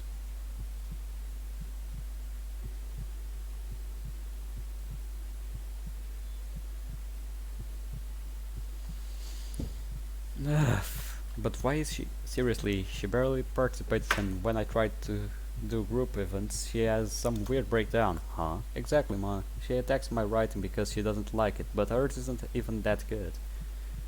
And she prances around like she's get the queen of all literature or something. Natsuki? Come on, guys, Yuri isn't that bad. She's annoying at times, but she's still a member of the club. Not you too, Sayuri. The girls are never meant to be that way. Hey, you think she will, cut herself again? Probably, but who cares? Why? Why would you say that? I look around in the darkness for the girls. Oh, look, it's her. Hi. Ugh. Why are you being so mean? I never meant to be that way. No one likes you. Seriously, stop trying to be with him because you think you're all smart and have more mature body than us. Not anything he is going to ever want. You're not anything we want around here either. Okay, so the drugs are really getting to her. Ah. Is this Brazil? Is this Crackolandia? It probably is, bro. Come on. Is this a crack house? A crack act? Is this a crack house? Probably it is. Okay. I think we should go. What do you mean? The voices fade away very shortly after. My knees weaken and almost buckle over for the ground. Holding one arm out against the wall, I keep myself from falling. Okay, wait a bit.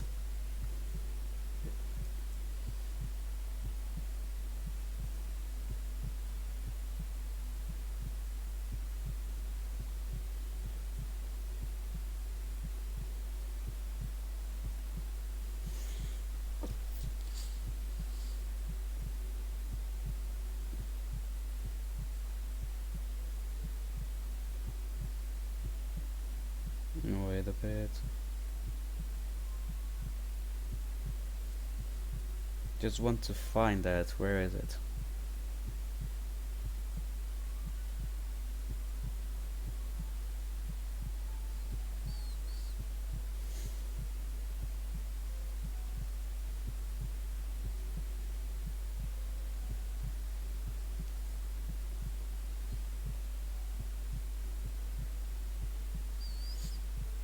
Yeah. Why can't I find it? Come on.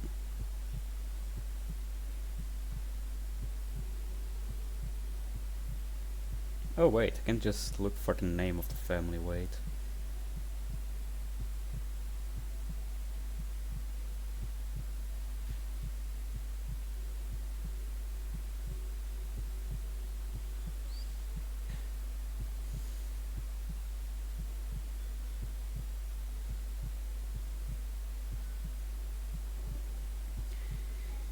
Yeah.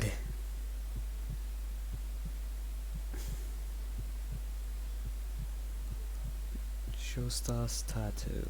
That's it.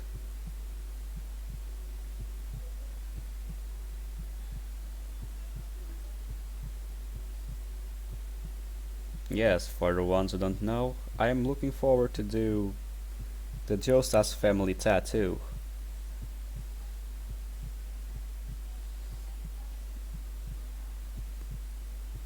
Just plan on doing it because I'm a great fan of JoJo, as you might notice by the references I always do by talking yere and all that stuff.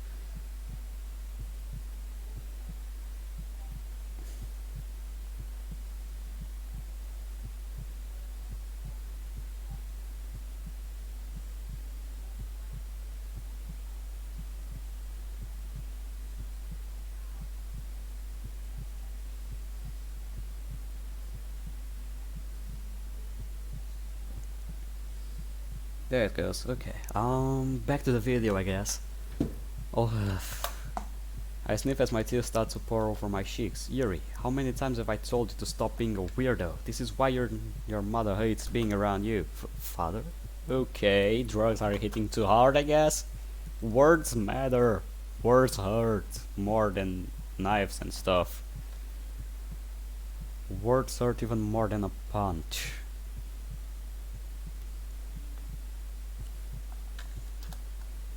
That I can explain, no one likes you. Why do you still keep yourself around? All you do is make things worse for everyone. Stop. Look at yourself, you're dirty, bloody, drugged, hurt and alone. And let's not forget, Lucky is dead because of you. Stop it. Grab onto my head and pull on my hair, screaming into the darkness. Do you remember how easy it was when you just accepted the truth? You never cared about anyone.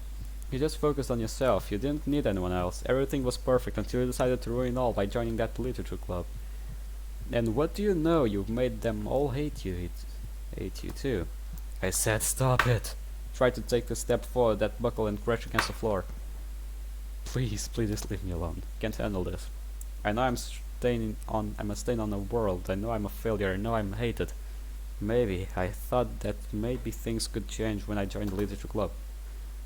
I thought that things could be better when I met him. But I ruined it all again. Yuri, I hear you. Come out wherever you are. A voice calls from the way I came. The footsteps echo loudly across the walls. Damn it, I need to get going. Oh, there's the figure. I can see it slightly, but I can see it. Keeping my box cutter close and my free hand outstretched to detect anything in front of me, I quicken my pace. The footsteps disappear and I can feel someone to my left. Someone grabs hold of my outstretched hand and starts to yank on it. I grunt as I slash the person with my box cutter, but before I could finish my swing, a person vanished. Without hesitation, for another second I keep moving down the hallway until I come to a turn. I pick up my pace a little more as I rush throughout the dark corridor. The end of the hallway is another center corridor that leads to a stairwell. A man stands next to one of the windows on the right of the stairwell, looks down at his phone. I recognize him from earlier. He was one of the guys who held me down to the desk. He turns his head and jumps as he notices me. Hey, what the hell are you doing out here? He starts to charge towards me. Stay back. I hold the box cutter trying to show him that I will attack, but he keeps coming. Get over here. I back up against the wall behind me, and when this man is within a arm's length of me, I swing the box cutter at him. I barely make contact with his chest, but I feel the resistance as the blade tears through the surface of his skin. Ugh. He recalls but catches my hand as I swing again. I see a blur come towards my face before. God damn it, that fucking stings. He still holds my hand, but I can't hold myself up anymore, and I begin sliding down the wall. He hands up, holding me up by my arm as the rest of me dangles towards the ground in daze. He shoves his fist right into the center of my gut, knocking the wind out of me and almost making me vomit right then and there. Just drop the box cutter on the ground and gasp for air. This wouldn't have happened if you weren't such a crazy knife-wielding bitch. God. Trying to desperately catch my breath and look down onto the floor and determine what I'm going to do. Quickly reach down and grab the box cutter as he readies another blow to my stomach. As soon as I have a good enough grip, I throw the box cutter upward, piercing directly into his stomach. He lets go of my hand and drops me to the ground. As he stumbles back, I scramble and crawl out of the corner and back myself up. When I reach the window, I push him to the side and dash towards the stairs. Come on, I can make it. I swear I saw two more people in either side of me, in the holes before the stairs, but I didn't pay them much attention. Finally getting to what I think is the bottom floor, I anchor to the side and run to the door. Using both of my hands, I pull on the handles as hard as I can. The doors don't budge, but I keep trying over and over again. All of a sudden I hear someone behind me. I turn my head and notice another man coming directly towards me. You, what are you doing here? These people just won't leave me alone. Overwhelming anger boils my blood and makes me grip my box cutter tighter than before. Running to my side, I try to slash the box cutter at him over and over again. He steps to the side and dodges each of my swings. Are you crazy? He shouts as he continually backs up and away from my assault. I'm not gonna let this guy stop me from getting out of here. Fight through the exhaustion, my lungs carry, and keep slashing at him. He backs up to something which I must have caught him off guard, because he leaves his stomach open. Gruntly, loudly, I shove my box cutter directly into his stomach. I twist it from the side to side before finally pulling back. Blood drips off the box cutter and from his stomach. Yuri. All of a sudden my head clears and what I see in front of me freezes my blood. Oh, so we are not dead? But we soon will be. Are you crazy? Come on. That doesn't look so good. You guys tell me, does it look good? I don't think so. Yeah. Oh my god, this entire time I thought it was someone else. Why didn't I see who he was before? I can't barely find myself able to move. I'm frozen. You're alive? Why the hell wouldn't I be? He looked up at me, wincing from the wound I just inflicted onto him. They told me that you died. He doesn't respond and only coughs. Silently snapping out of my frozen daze I was in, I rush over to him and kneel beside him. My god, are you okay? I'm right as rain right now. I'm so sorry. My trembling hands reach up into my face in an effort to cover my shield and shield my tears. What even happened? I don't know, I didn't see it was you. I saw you as someone else, one of the people here who caused all of this shit. Wait a second, let me see your eyes. What?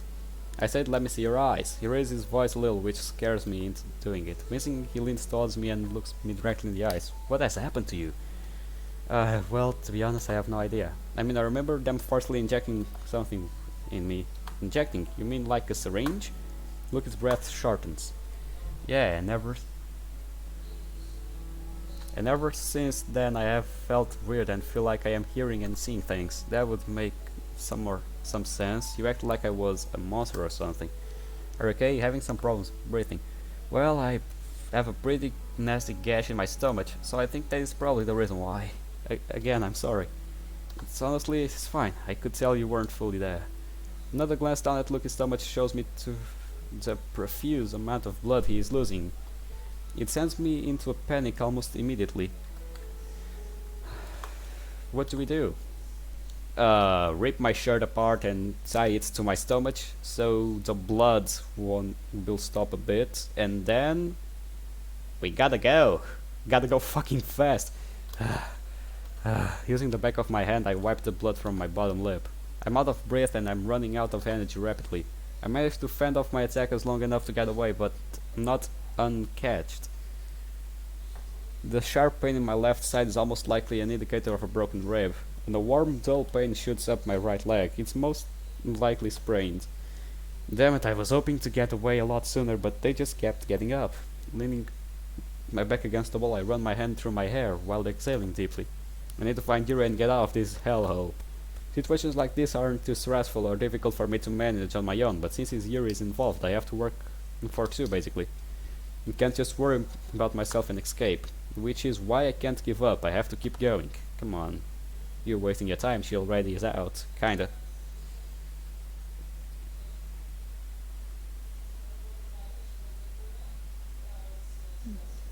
DDLC. Centering my stance and mentally preparing myself, I start down the hallway once more. I hear yelling from several people around the building, no doubt looking for me.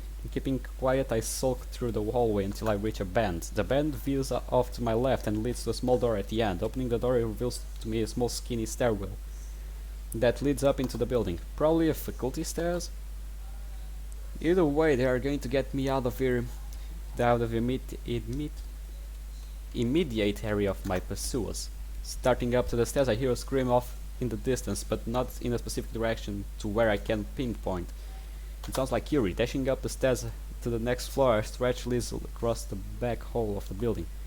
Ignore my leg, which is screaming at me to stop running. I continue to run down the hall. Reaching one of the upper levels hallways, I turn and notice someone standing in front of me. Hello, Lucky. Well, long time no see. Are you liking your stay here? Ah, well, you know, maybe a kink here or there. That will probably go on my review. But other than that, sure. Enough of your whitey talk. You're becoming more of a thorn in my side than I anticipated. You brought me here. What did you expect? I expected you to die quickly. Oh, you were wrong. Not going to be dying here. But I can't say the same for you. Alas, but you're a little too late for your dear friend. What? She kept fighting against us. We had no choice but to put her down like a dog. She was behaving too belligerently, and she was a danger. He reaches into his pocket and pulls out a small metallic pocket knife. It's the one that Yuri gave to me shortly after the festival. It's covered in blood, which makes my stomach drop as soon as I notice it. You see this? This right here. He waves towards me with the flick of his wrist. Is what killed your precious Yuri. So you have my pocket knife and managed to cut yourself on it. Big deal. That isn't proof that Yuri is dead. At this point, I'm testing a popular internal practice at my job. People's eyes tell you when you're lying. They behave a specific way without conscious knowing, and he exhibits some of these behaviors. You're just telling now. Your tricks won't work on me, I know too much about you. Interesting, you do seem to know more than the average Joe. Would you be kind to explain right now? I have my ways. If you find someone that interests you, you research on them. Whether or not the research is extensive is something you determine. At first, when I was paid, I didn't give two shits about who and what you are, but after a while I found an interest, and I kept learning more and more about you. I decided to humor him while he goes on his tangent. So far I left him think he has me cornered, but no matter how much information he has on me, very little of it is actually about who I am and what I do. Not even the most talented private investigator would be able to uncover my origination. And that is part of the lore per se around me. Now I'm really curious about is why you are here. I would think it's evident. I'm here to get Yuri back. Okay, Captain Obvious, I'm talking about coming to this town. It's Major. He scoffs and rubs his temples. I'm here to go to school, nothing more. What about your old school, hey? It wasn't a general education school. Well, that's very obvious because look at you. You've done things that no other boy your age could do. With the right training, he can, but still. But why would you come here of all the places to go to school? He raises his voice and chuckles as he finished the sentence. And join the literature club with only girls, no less. And do you not see the correlation here? Humor me with it. And a new mysterious boy who has an insane psyche and logical intelligence just pops up. Teenage girls are more inclined to gravitate towards you because they see you as a perfect individual. You're basically taking advantage of those poor people. Excuse me? I'm taking advantage of the girls? I've done nothing but my best for them.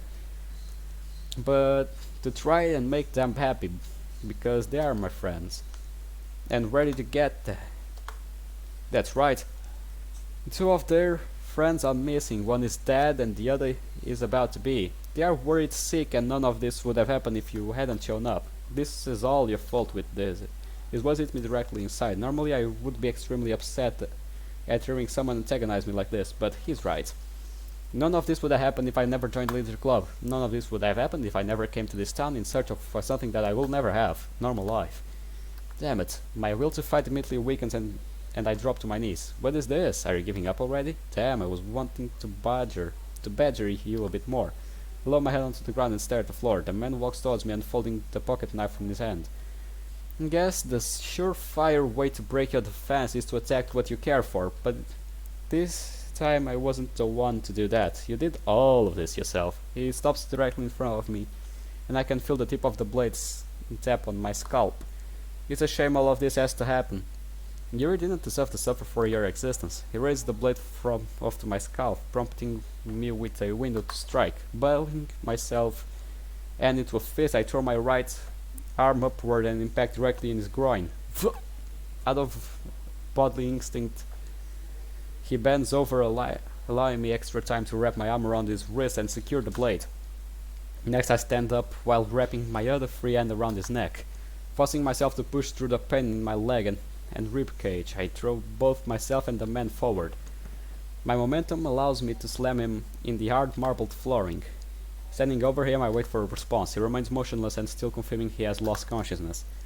She may not deserve it, but you do. I'm not going to let her down. I may have caused all this, and I will have faced my consequences afterward, but still, now I need to get here to safety, and I swear to God, I will not let anyone stop me. Looking around to see if anyone else is here, I clear the room and head towards the stairwell. Each step downwards sends a shooting pain into my leg and into my back. When I reach the midday of the level, I take a second, steady my breath. Damn, I forgot how much broken ribs sting. During training, I ended up breaking one because I was sparring with some much larger than I. My instructor decided that it was a great idea. But then again, he always told us that if we can't work against the greater opponents, we won't get anywhere in this field. As much as I hated him, he was right. Alright, I can't keep going now. I start down the steps again and I hear several people talking around the corner. Inching close as I can to hedge without exposing myself, I eavesdrop and take conversations. I'm not really sure what to think about that. It's not like it matters. They have an offensive lineman that could get through anything. Whatever, I just wait until I win the bet and gonna need that $50. Yeah. Anyway, have you heard anything from the boss about the two kids? Nope, I think he's still deciding what to do. Why don't we just kill him? That's what I said, but no, the boss wanted them alive for some reason. It pisses me off. For real, it's whatever thought. As long as we get paid, I don't care what we do. Yes. Come on, I need a cigarette. Both of the conversing men continue down the stairwell. Continue down the stairwell away from me. Okay. Interesting. But the two men from the forest directly try to kill me, so there has to be some degree of disorder in this club, in this group's leadership. Probably, yeah. Whoever is behind this has some ulterior motive to keeping us alive. But I'll be damned if I'm gonna hang around long enough to find out. Once their voices fade enough to render them a good distance away from me, I turn the small corner and head downstairs too. I contemplate my next moves to distract from the pain. I'm gonna need to find my handgun. Or any firearm, actually. Not relatable enough right now to get in another close quarters brawl. Stepping out of the bottom floor, I turn to my left and head towards the lounge from earlier. I'm really hoping no one is here, because I have a hunch that is where my handgun is. Sneaking to the door, I place my ear against it and listen. Nothing. Perfect. I try to knob and luckily it opens. Idiots. I slide into and crack the door and quickly close it behind me. The couch is of course empty, so they've taken care of their body. The TV is off, some glasses of various drinks are scattered around, and half-eaten cheese pizza is still in the boxes that lies on the table. Along one of the walls are string cabinets and shelves. Not hesitating even a second, I start to search throughout them. Magazines, a recipe book, spare plastic forks and spoons, various orders and charges, a dog collar, pens and pencils. Just as I give up searching through the various cupboards and drawers, I notice a small shelf near the door. It is perfectly hidden when you come in. And what I see on top of it generally makes me smile. I grab hold of my handgun and slide the magazine out. No chance in munitions, and it's still chambered. To my other magazines aren't with it, but my other magazines aren't with it. It's a little disheartening, but nevertheless, I now have a much better chance against my enemies.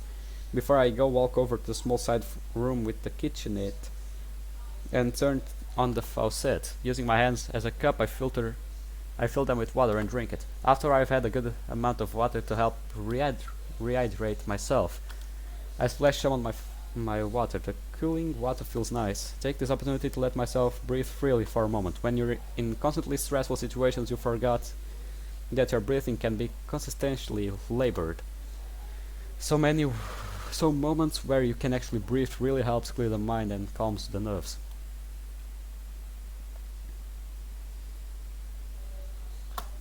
I splash water in my face one last time before taking another drink. Drying my hands off on my pants, I turn around and hold the handgun tightly in my grip.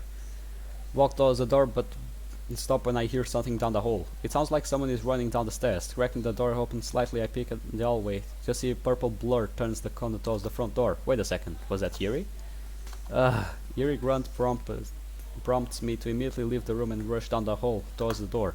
When I turn the corner, is Yuri trying to open the main doors. Yuri, what are you doing here? She turns around and has a burning look in her eyes. She brandishes a bloody box cutter in my direction and barely gives any articulation before violently swinging at me. The hell? Dodged to my left and right, and narrowly evading the blade of the box cutter. Are you crazy? Damn it! I have to find some way to disarm her. If I can't move backward anymore. Something blocks me. Behind me is the overturned desk from earlier. Damn it! That thing is gonna. Yuri thrusts the blade of her weapon into my abdomen. She twists the blade a few times and from left to right, before finally putting the blade out. Unable to hold myself up anymore, I collapse against the wall and slide down it. Blood starts to exhale from my abdomen, and I place my hands over the wound to stop the bleeding. Yuri. Yeah, she got back to normal, kinda. Wait, she immediately recoils away from me and looks at the box cutter. You're alive? Why the hell would I be? Look up into Yuri's shocked face. Why the hell does she look so surprised? She just tried to kill me. They told me that you died. I fight back the urge to cough, but fail. My god, are you okay? I'm right as rain right now. I continue to press against my stomach and apply pressure. I'm so sorry. Riri reaches up and places her head in her hands, avoiding eye contact with me. What even happened? I don't know, I didn't see that it was you. I saw you as someone else. One of the people here who caused all of this. She didn't see me as me. What kind of sense does that make? Huh. I cut myself off when Yuri makes eye contact with me again. Her eyes look strange. Wait a second. Let me see your eyes. What? I said, let me see your eyes. I raise my voice slightly because of the pain, but I do my best not to raise it too much. What has happened to you? She reluctantly leans forward me. Her pupils are dilated hardcore. Well, to be honest, I have no idea. I mean, I remember them forcibly injecting me with something. Injecting? You mean like a syringe? I catch myself from about to cough again, but I hold my breath to keep myself from doing so.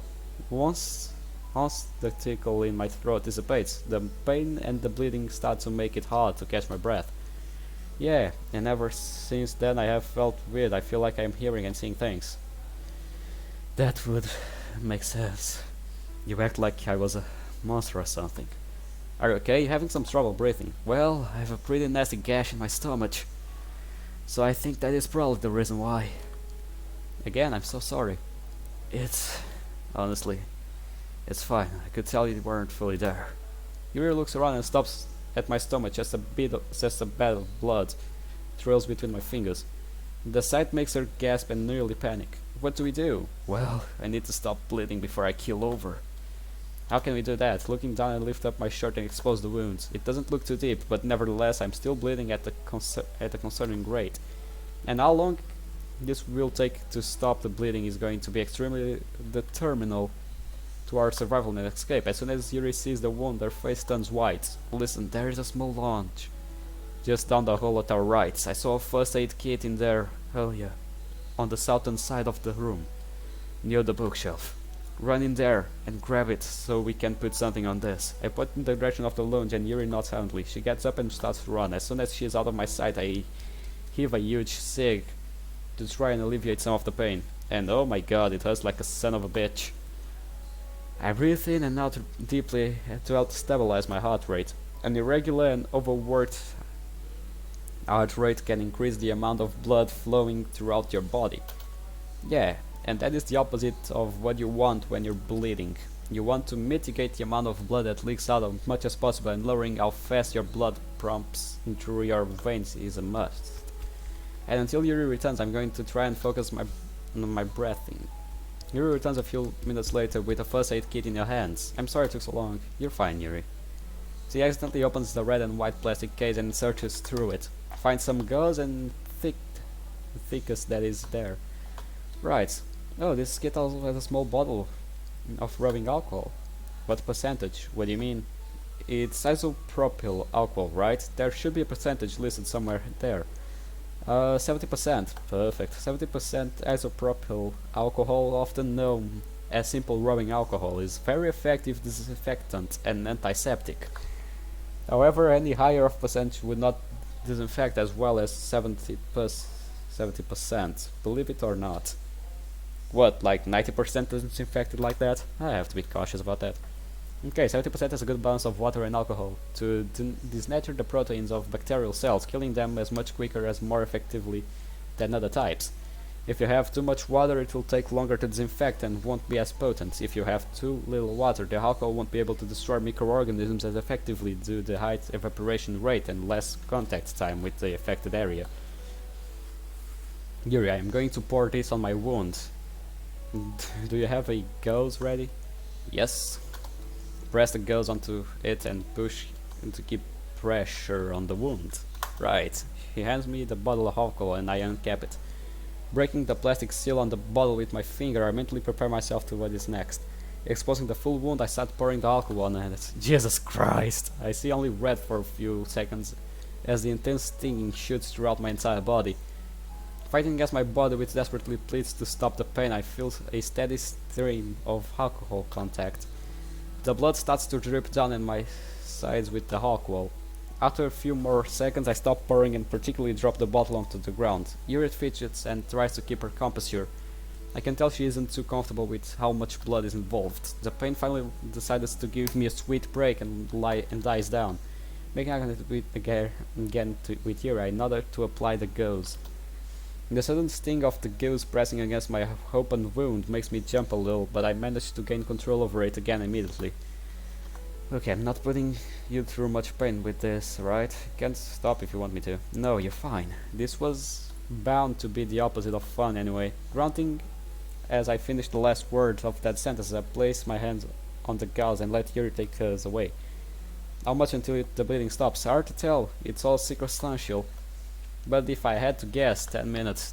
10 minutes? The gauze is going to keep me from bleeding out, and with the amount of alcohol I poured out in it, the immediate risk of infection is not concerning. My body is going to try and clot the wound to prevent further bleeding, and while it does that I shouldn't move.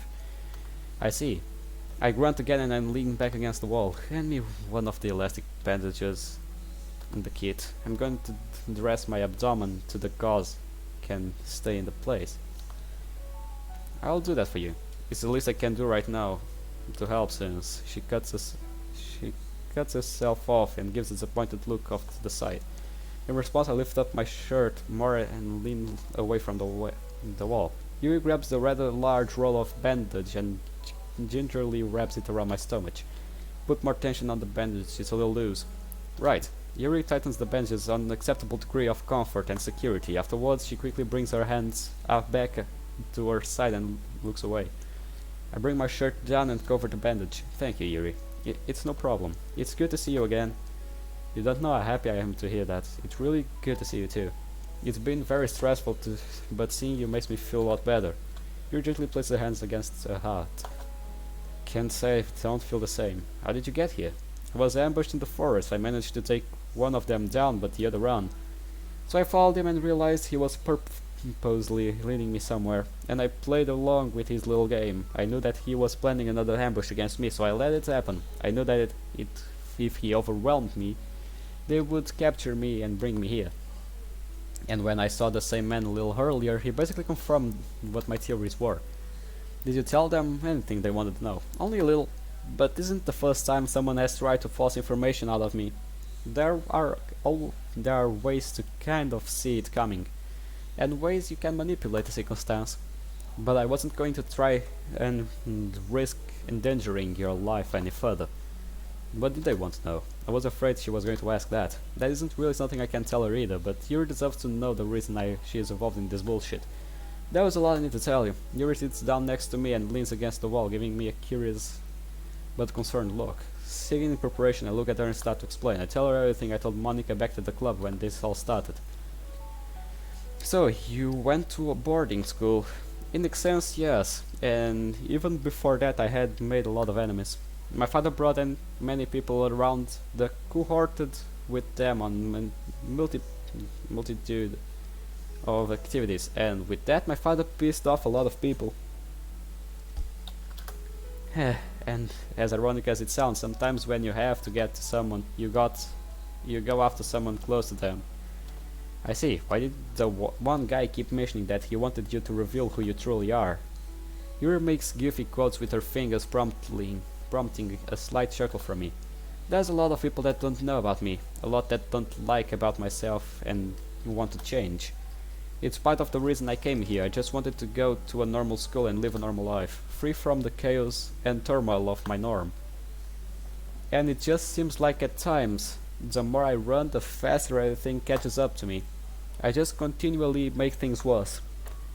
Even throughout the actions I take, I can never fully trust that they are the right thing to do. Take this for example. I am the reason you are involved with this. They used you to get to me, which I don't think I can ever forgive myself for.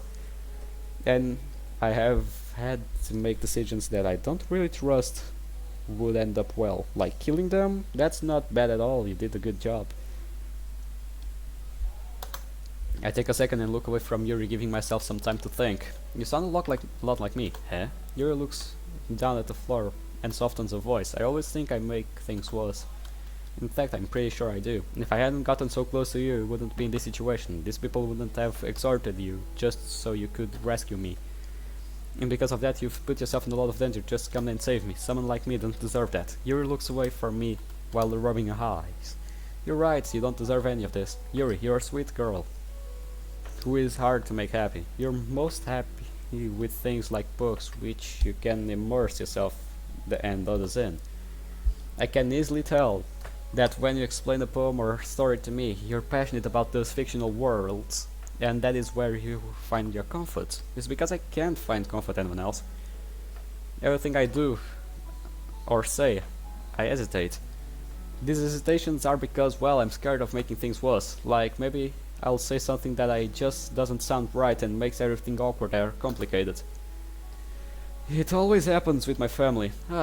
That's nothing compared to me. I say some pretty weird shit, Yuri. Yuri chuckles silently. I didn't mean to laugh at that, I'm sorry. Don't be. It was meant to cheer you up. Still pressing on my stomach with my left hand, I reach my right around the shoulders and embrace her. Yuri timidly wraps one of her arms around my shoulder and hugs back. Sorry, I made the wrong sound there, but whatever. I can see a small twinge of flustered embarrassment in her eyes, paired with a small coy smile. But the moment doesn't last long before I realize where we are.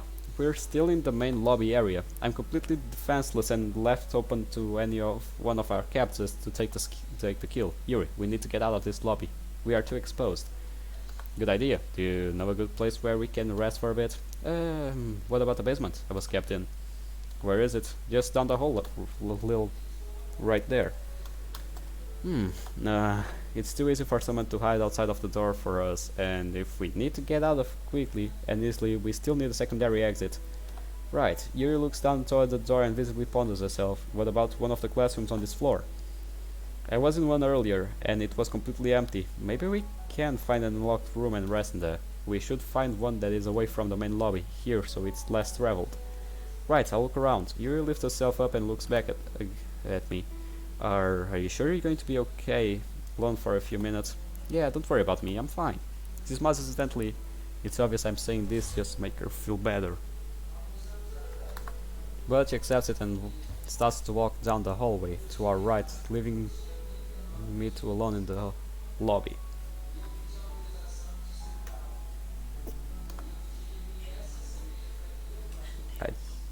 I take the opportunity to exhale deeply and release some of the pain I've been feeling. Yuri is already struggling enough to stay as brave as she has been. I can't really let her see that I am constantly in constant pain or stressed myself.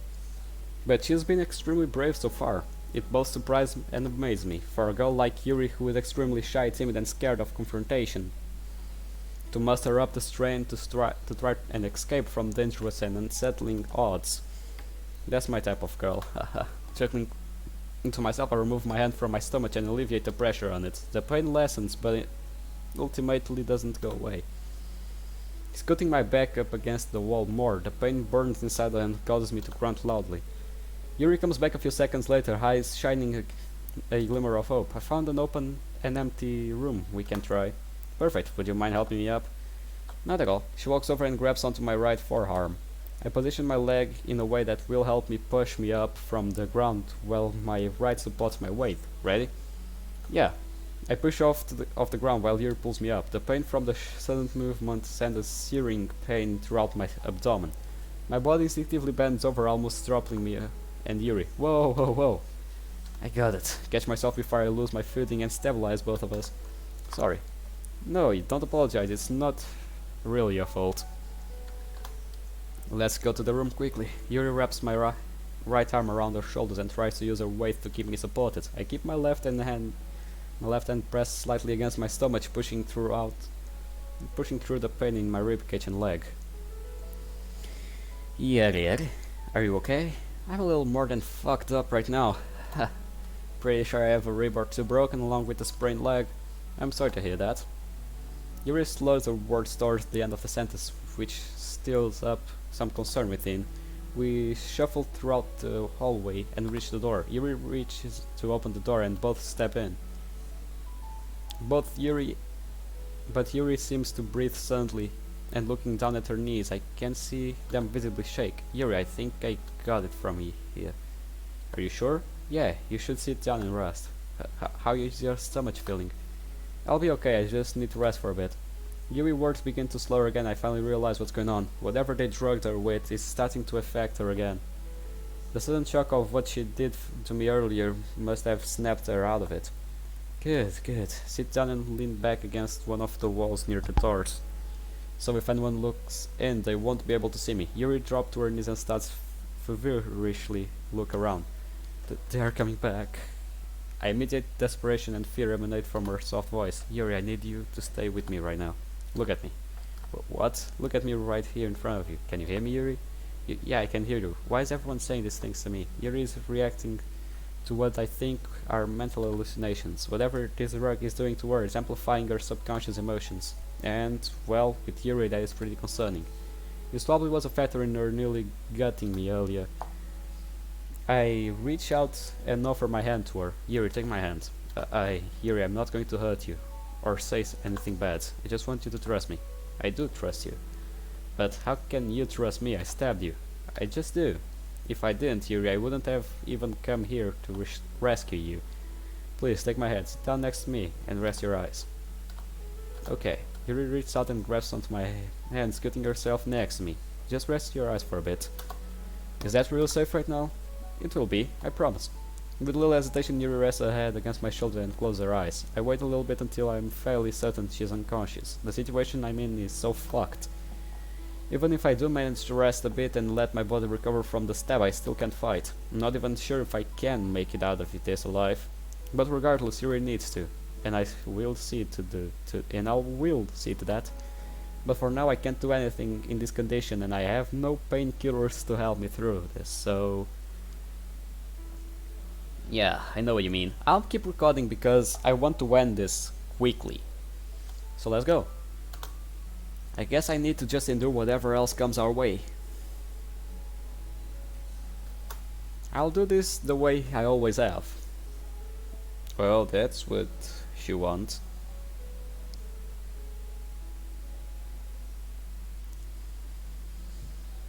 I'll do this the way I always have. Exhaustion overcoming me, I allow myself to slip into a short rest.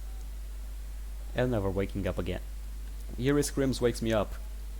To regain consciousness, I look around the room and notice the same man from earlier who said Yuri was dead standing over here. He holds the silver pocket knife in his hand and tries to plunge it into Yuri, but she seems to be holding him at bay. Yuri, I can't talk, I'm too weak. Son of a bitch. Reaching my hand out in desperation, I am forced to take in the sight.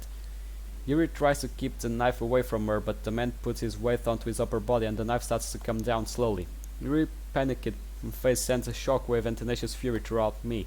Staying as quiet as I can, I force my body to stand up, ignoring every surge of pain and discomfort that attempts to bend me to the ground. Once on my feet, I lurch over and prepare my assault. Taking a deep breath, I sprint towards him. He turns his head and looks at me, eyes widening as soon as I crash into him. What the hell? How are you still alive? I could say the same about you. You look just as fucked up as I am.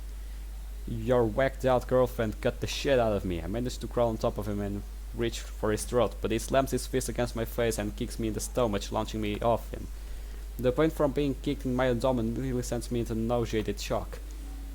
You just don't die, do you? You fight of all of us, exhausting and enduring yourself process.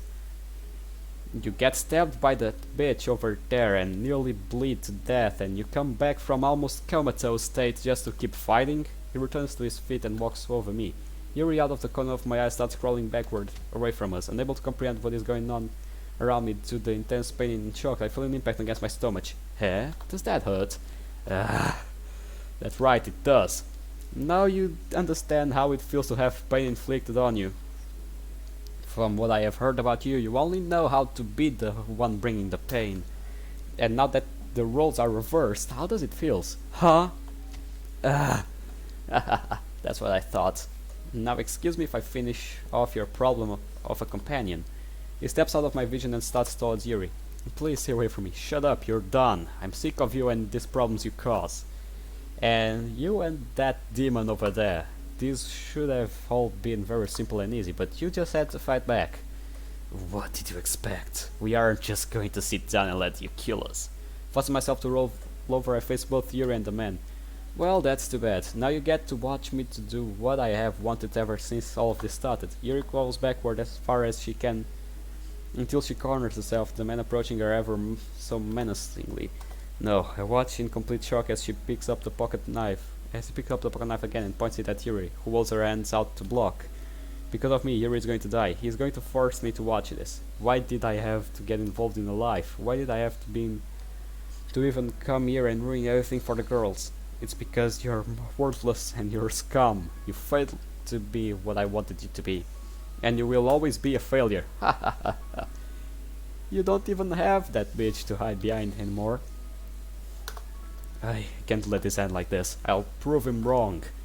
I will prove them all wrong. Ignoring everything but my burning desire to destroy my enemy, I force myself back up. I hold my handgun and remove it from the small of my back.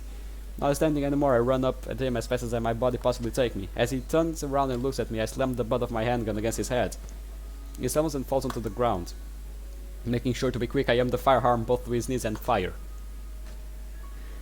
God damn it, if you want to put someone through pain, someone who knows how to endure pain, then you better be ready to receive it too. I throw the gun back to my right and reach down to pick up the man, forcefully turning it onto his stomach and grab the middle of his back and the back of his hair and lift him up.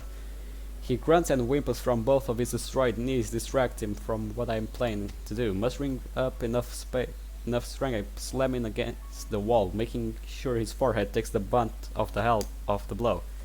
Next I kick the back of his knees and bring him down onto them. A sick, mushy sound emanates from where his kneecaps used to be. Stop! God. Still gripping onto the back of his head, I slam his face against the wall again. Stop! Get off me! Ah! When I let go of his head, his body flops over the side, revealing the caved-in portion of his forehead. Blood and small chunks of skull fragments spill onto the floor. Yuri stands up and places her hand on my shoulder. The pain begins to subside. Are you okay? I'm fine. What about you? Are you okay? Turn to face Yuri. She doesn't look to have any signs of injury, but asks just to make sure. Yeah, he didn't hurt me. Good. I lean forward and grip onto my stomach. The warm feeling returns and I realize that my stomach is probably in worse condition now than it was before. I start coughing into my free hand spontaneously. Oh god. Yuri looks down my hand after I pull away from my mouth. Small drops of blood sit on my hands. The pain in my ribcage was definitely skyrocketed, which would mean one of my lungs is punctured slightly. The more I cough, the more risk the puncture getting larger and more severe. We need to get out of here now. Those gunshots most likely alerted everyone in around the building. What do? I retrieve my gun from the ground and hold it tightly in my right hand. I set up a place where we can safely get out. Unless it's been tampered with, we should be able to get out through there easily. The front door is locked and we don't have the keys to get out.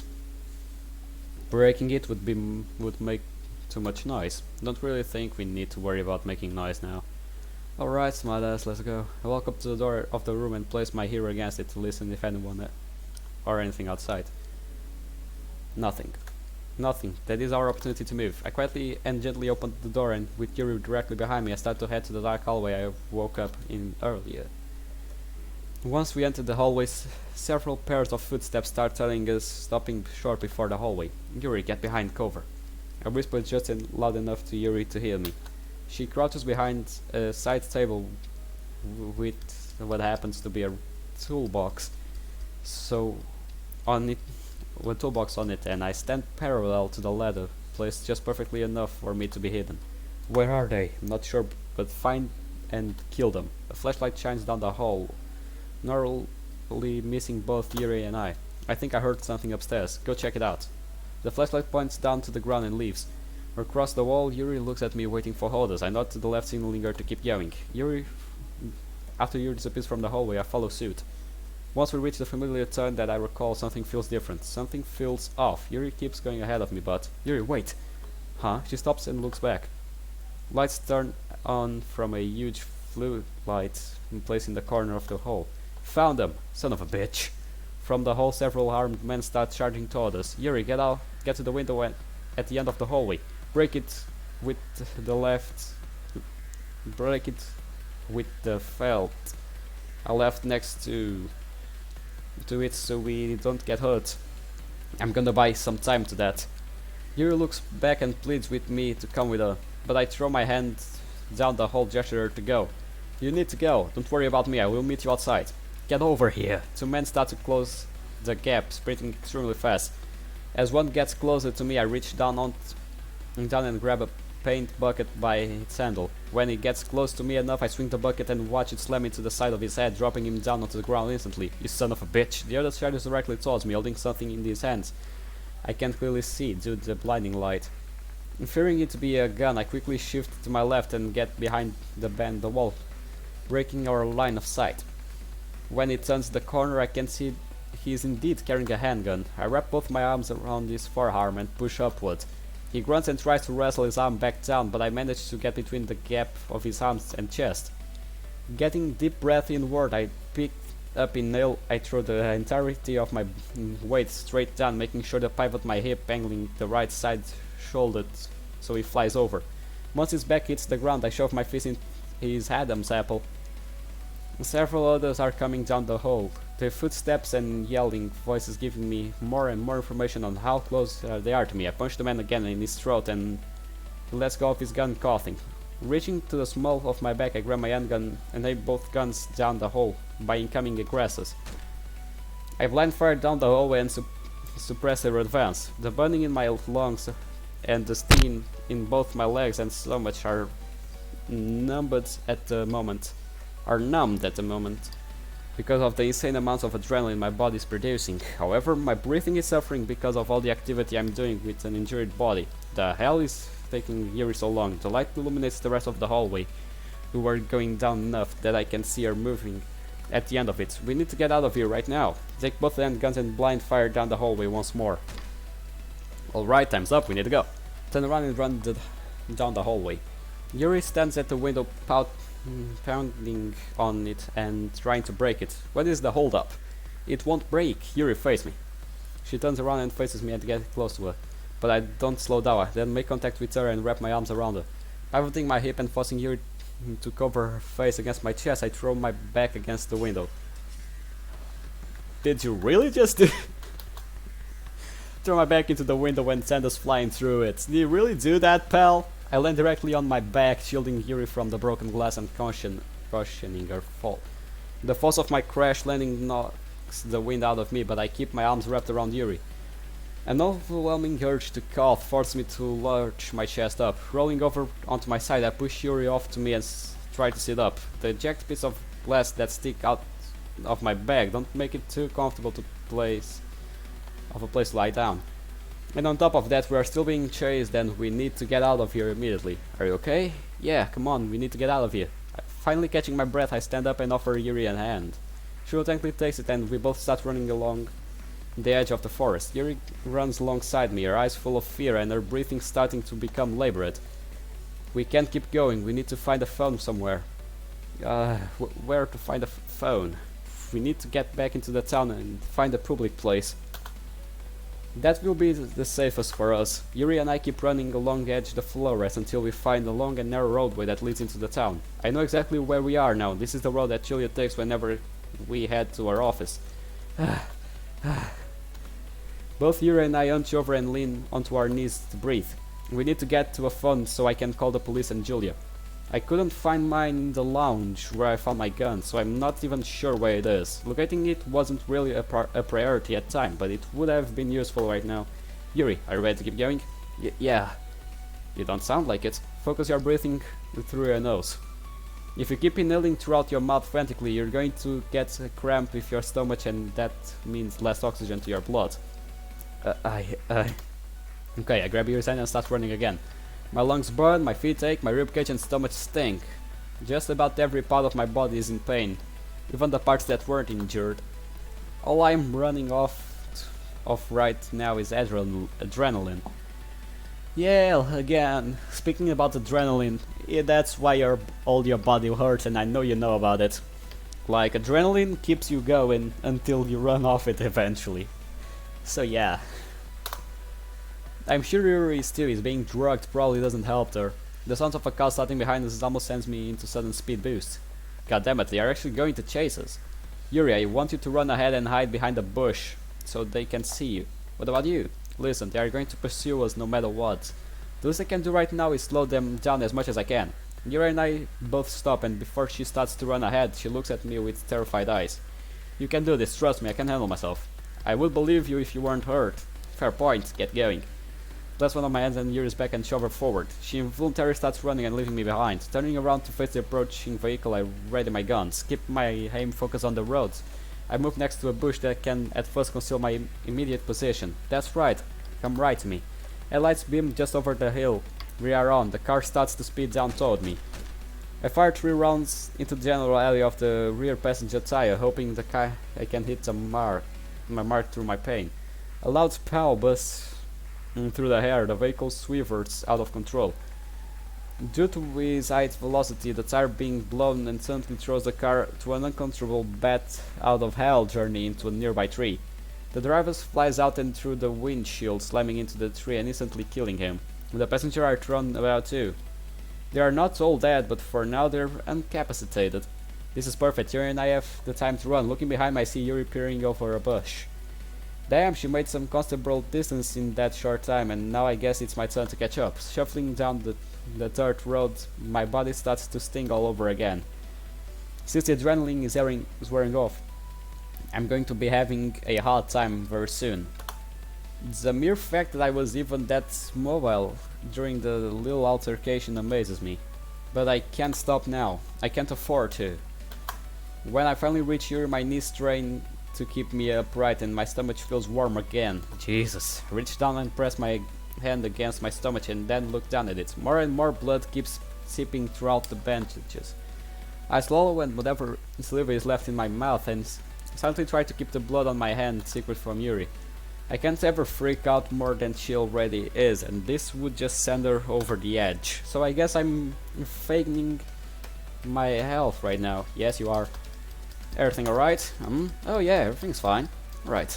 Come on, let's keep going. This is probably won't be the only car they send after us. You really think they will send more after us? Oh yeah. This just showed us how badly they want to prevent our escape. Yuri and I keep going and keeping a moderate pace the entire way. Eventually we reach the outskirts of the town and start going down some hallways and roads, desperately looking for help. Each step is getting harder and harder to take. My mouth beginning to dry up. I feel like I'm going to vomit and thinking it might be a little chilly out here. How is it hard to find somebody? Out of frustration, she rubs her forehead with her hands and almost stumbles. Whoa. Reach out and grab her arms and torso. Now isn't the time to get in, Daisy. Sorry. I just see straight right now.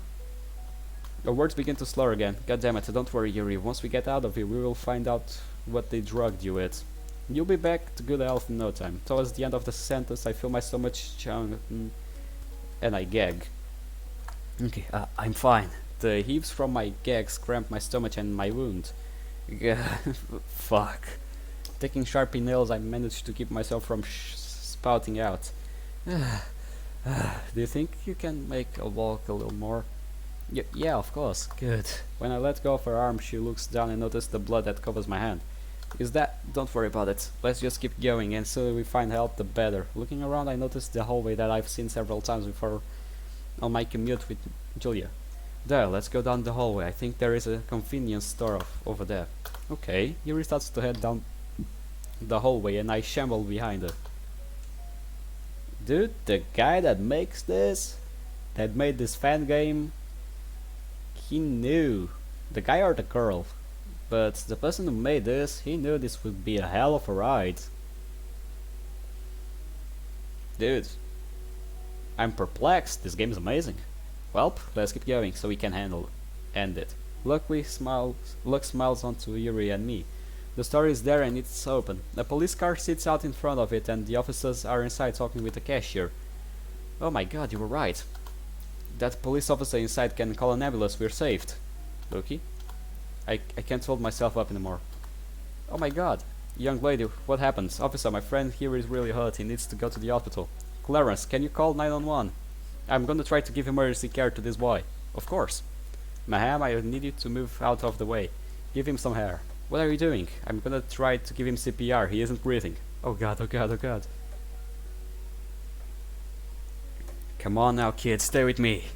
Oh my god. Ma'am, what is his name? It's Luki. Luki, can you hear my voice? I need you to answer me, but please, for the love of God. The ambulance is on its way. They said they want you to call in. I'm a little busy right now. He has a knife wound on his stomach and he said something about a broken rib. I think a sprained leg. Jesus Christ, I wish you could have told me before I started giving CPR. But I didn't have any choice. He isn't breathing. Come on, son, just listen to my voice. I need you to wake up and talk. You can do this. He still has a pulse, but he's very weak. His lack of breathing isn't helping either. Look, it's the ambulance, thank God. Hey, oh, come why am I laughing? God damn it, he looks like a police officer from America. Come on, son, stay with me. Yeah. When I open my eyes, the world starts to slowly phase in. Also, we are alive. Luckily, we aren't dead on this road. Where am I? You're in the hospital. What? How are you here? Julia sits down next to the hospital bed I'm lying in. She has her legs propped up against the railing of the bed and lets slightly lean back.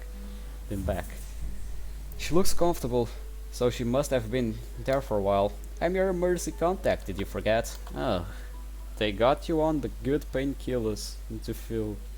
Do you feel you're funny? Do you feel funny? I can't feel my face. Heh, good. Where is Yuri? She's resting in another room.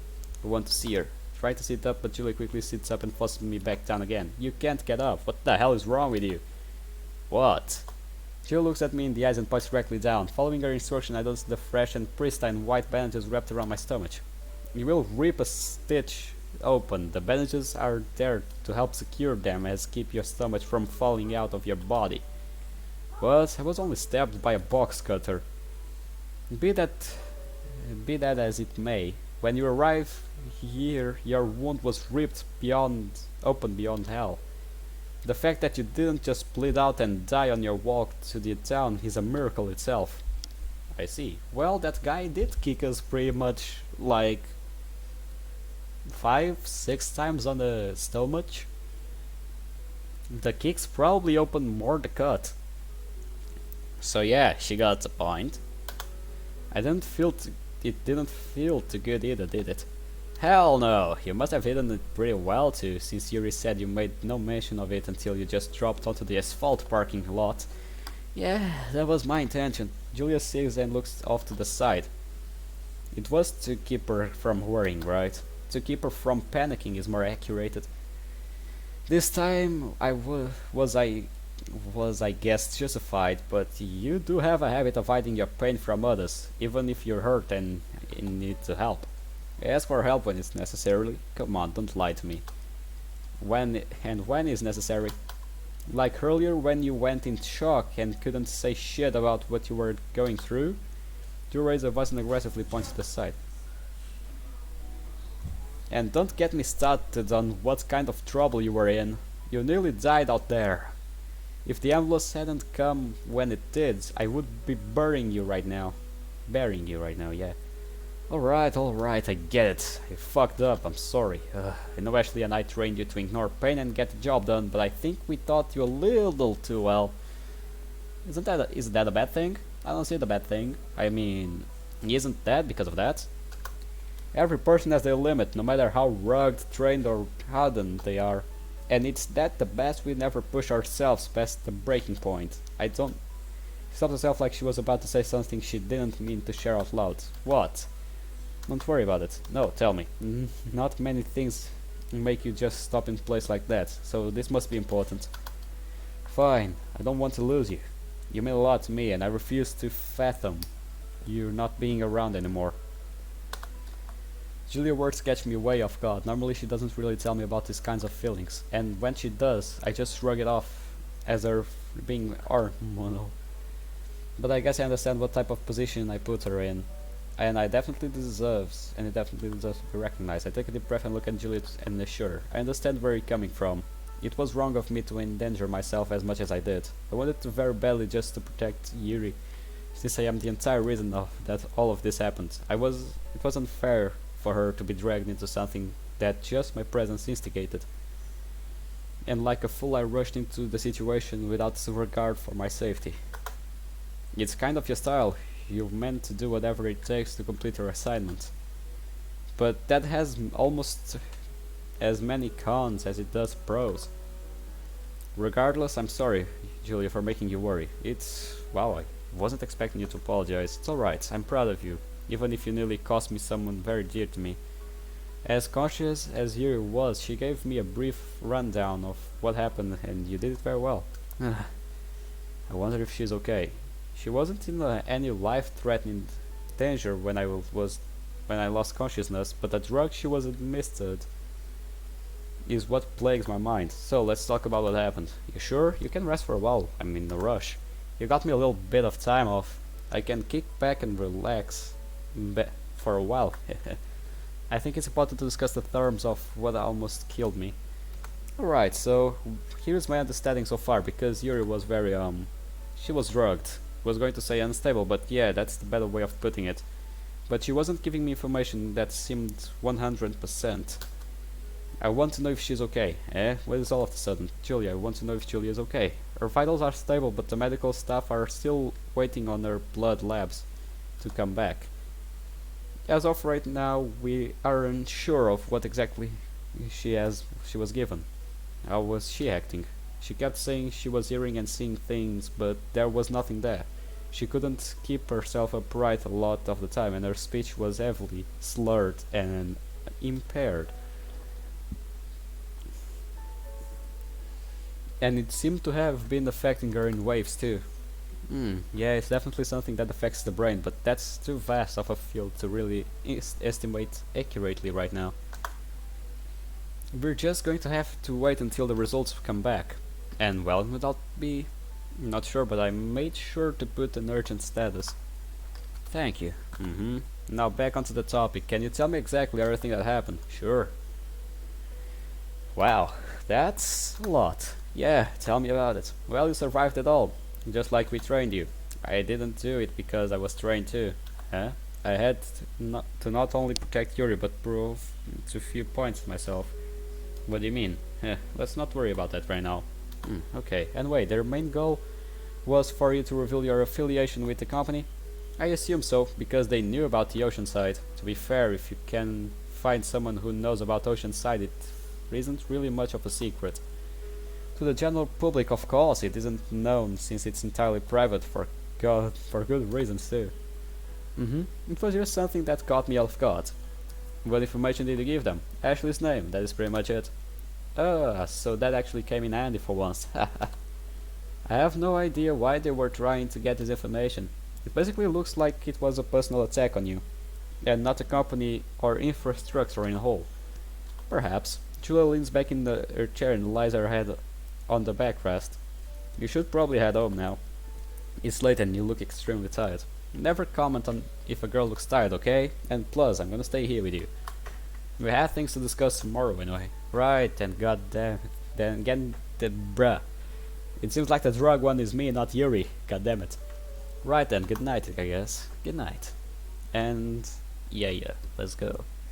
We made it through it. When I come to, a weird tingly feeling covers my body. The painkillers must be constantly fed into me, and I'm not used to it. It's almost nauseating. I place both of my hands on the guardrails to help prop myself up. Julia isn't in the room, and I was hoping to see Yuri, but oh well. A pretty looking nurse sits at the desk of the room and writes on a whiteboard behind it. I never noticed that desk before. I must have been out of it last night, Jesus. Oh, look, you're awake. Do you sleep well? I have almost no recollection of anything that happened, so I'm not really sure. Yeah, well, you weren't in that good of a condition when you came in. You became unstable and we had to give you immediate care. How does your body feel? How does a boy like yourself even get so hurt? By protecting someone he cares about. Ah, that's sweet. It was that girl with you when you came in, right? Yeah, her name is Yuri. She's a sweet girl. One of the other nurse tells me she keeps asking for you. But unfortunately, you both need your rest. I understand. Taking a look around and peering out the window into the sunlight that blankets my eyes, I remind myself of the events that happened last night. It was so much and how badly I was hurt. I really made it difficult to recall. How long I'm going to be here for? Around a week. She turns around and to face me. A wound as bad as the one in your stomach is gonna need a lot of attention and care. You also have a factor in that you went into hypovolemic shock? What is the fuck is that? Let me see. I have to search these things, I'm sorry. Folly. Up, hypovolemic shock. Okay, let's see what it is. An emergency condition in which severe blood and other fluids loss makes the heart unable to pump enough blood to the body. This type of shock can cause many organs to stop working. Oh, so that's it. Oh, so that's why he looks like he was dead on the middle of the road. Makes sense. Jesus, did I lose that much of blood? Oh yeah, you were almost dead white when you came in. We managed to stabilize you and get you comfortable for us to get that out of the way first. So yeah, they pumped blood inside my body. That's good, not gonna lie. Yeah. This is just... Ugh. I don't know what to say. Okay. Now we're just going to need to check up on you an over of course for the next week, so we can make sure you're getting better. Damn, that's a long time. I hate hospitals. No one really likes them. But they're here to save lives, and you were injured from losing yours. I'm grateful, thank you, ma'am. Speaking of which, now that you're awake... She stands up from the desk, walks over to me and begins wrapping her scarf of a cyphogamometer around my arm. You might feel extremely dizzy for a minute, just need to measure your blood pressure. And I'm going to get you your breakfast. Oh my, you're a saint. Oh, stop. So I was told by my guardian that your blood labs are still pending. Do you think you have any guess of what you had? I'm afraid not. The entire situation with you two is foggy to me. I tend not to pay much attention to stuff like that. It's just something you learn as a nurse after a while. And even if I did know, I can't really tell you. Information regarding her care is proprietary and confidential. I understand completely. The nurse presses the button on an overly complicated medical device and the cuff around my arm fills with air and compresses. Yeah.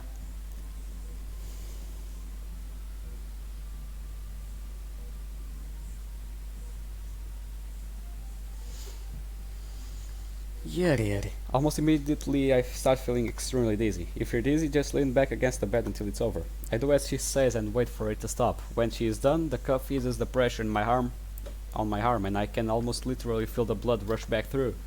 That was a lot more unpleasant than I would have liked. Sorry about that. It's fine. Let me go get your breakfast now. Just the mere mention of food makes my stomach grumble violently. I assume that I can it solid and all, right? Yeah, your stomach hasn't pierced, thank God. Yeah, I guess that is something normal, because if it had pierced, we wouldn't be here to tell the story, pals. We would have died long ago. Because blood loss, acid spilling all over our body, you know where I'm getting to. It doesn't get any good. You would not have survived if it was. Yeah, I know. The gastric juices and hydrochloric acid would have leaked over your organs, and I don't think I would need to finish the rest of that description. Spare me, I don't think my stomach is strong enough to handle that. We both chuckle. I'll be right back. She promptly leaves the room. As she exits, Julia enters, flirting with the medical staff, I see. Hey, you do what you must do to get information. Sure. She walks over to me, arms crossed and wearing a smug face, and sits down. What's with the face? Guess what I got? A new brand of perfume you plan to asphyxiate me with. What? No. What lies? You have no better opportunity to take me out than now, woman. How can I believe you won't? She grunts and that smug smile turns to a stern scowl. For real though, shut up. You play around at like the worst times. She rubs her forehead. Give me a break. I'm like a quarter dad. I'll give you a break when you decide to give me one. Julia, you'd never break me. Maybe if you were younger. Oh my god, no. Julia's face flushes red and she looks away. I have your girlfriend's blood lab results. Julia makes quotes with her fingers. Anything interesting? Actually, yes. Julia pulls a small envelope out of a shirt pocket in her suit and places it on the bed. I promptly grab it and open it. What she tested positive for seems to be altered from ketamine. And another thing to search, let's see what it is. Oh, wait, anti... The fuck? Oh, I wasn't that wrong. Wait, it is... I wasn't that wrong. It's about... It's something about, no,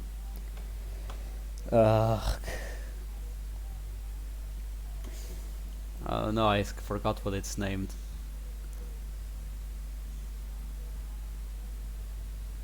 Still, it's to kill pain, but not just that. Ugh.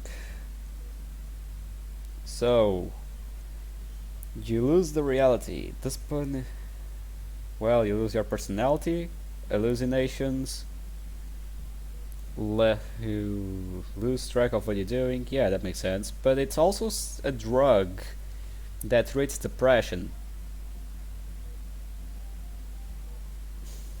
How? Ugh,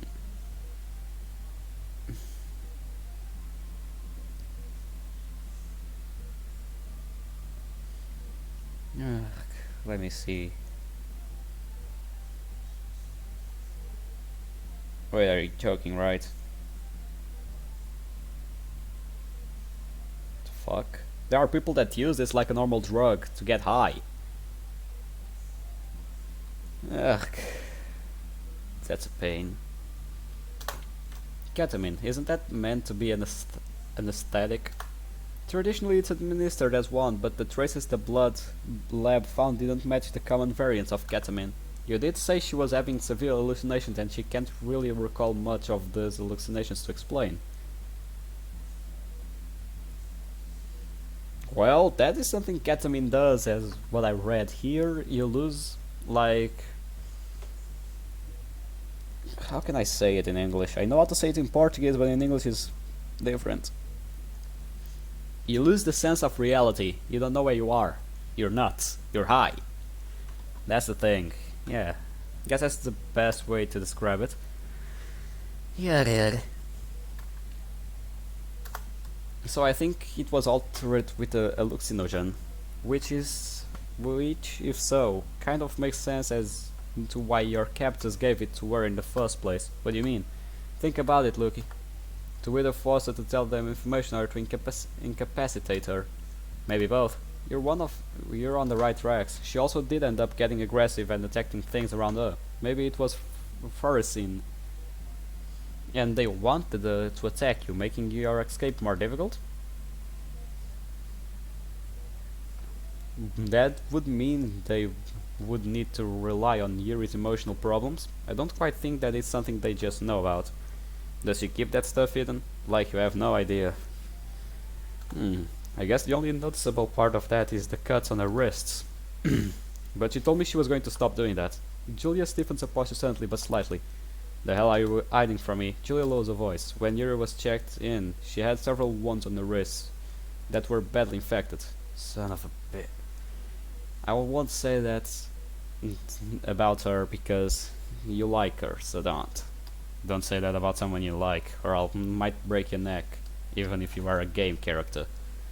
Leaning back against the bed and calm myself. Those kinds of infections aren't very good. Is she okay? She will be fine, but she told me not to tell you right away. Why the hell not? Again, think about it. She feels like she completely betrayed you. She explained to me how much trust you put into her, and she was proud of herself for being strong enough to resist those urges. She even mentioned your little idea about drawing or writing on her wrist instead of cutting. Which, by the way, very good idea. But to a girl like her, that trust meant everything. Her doing what she did made her feel like she wasted your confidence in her, and that you will just drop her. I see. Do you understand a little better now? Completely. Julia's little lecture right there hit deep and hit hard. Yes. It only makes me want to see Yuri more. I want to tell her it's okay. I want to tell her that she impressed me, that even me trust her more than I ever have. I want to tell her that she was stronger than I was last night, because she was. She was drugged, hurt, stressed, guilt-ridden, and fearing for her life constantly for days, and even after majorly wounding me, she still helped and tried her best for me. She held up through everything and I didn't. I'll be damned if she thinks she betrayed me. Realizing I've spaced out pretty hard, I focus back on Julia. You're thinking pretty hard there? Yeah, just reflecting, that's all. What are the doctors going to do about the drug? Well, she was administered very large and dangerous dose. Well, yes, I believe the syringe wasn't that small. By all the times that she spaced out and basically passed out and threw up and all that stuff, I believe it wasn't a small dose. She reacted pretty badly to it as well, but the staff has made her comfortable and they're already given her countermeasures for it. And she's going to be okay. Good. I leaned back onto the bed again and he was sick. Good. You certainly do care a lot of her, don't you? Yeah, more than I expect I would. That's sweet. Don't overanalyze. We are not dating or anything. Your tone of voice doesn't agree. We're not dating, Julia. Do you want to? I stay silent for a solid 10 seconds before responding. Mind your own damn business. That's so cute. Yeah, have your laugh. Can't help it. When can I see her? I'm not actually sure. Why don't you flirt with the nurse a bit more to schmooze it out of her? Dear God, your word choice could have been a lot better. Also, you know damn well you'll get jealous when I do and get all pouty. Exactly. I hate you. Don't hate me for knowing you like a book. And keep your page hidden, miss. Oh, I taught you well. Harry, after a few more minutes of my self-reflection, the nurse walks in holding a plastic tray. Sorry for keep you waiting, but I got your food fresh. Thank you. When can I see Yuri? In just a little bit. She's being discharged right now. Hearing those words lift my spirit off a little, so I silently eat my breakfast and wait. After eating my breakfast, the nurse takes my tray before performing some more checkups, another blood pressure test and a EKG test to make sure my heart is still performing correctly. What is that? I won't search because this is getting a lot longer than I expected. It's about 3 hours of recording. I need to check my times and do it separately, I know, but I won't end this video until I stop this, so expect a 5 hours video that no one will watch. Yay. Julia gets up and leaves the room without saying anything. She returns a few minutes later with a purple-haired sight that I've longed to see ever since I collapsed. Yuri.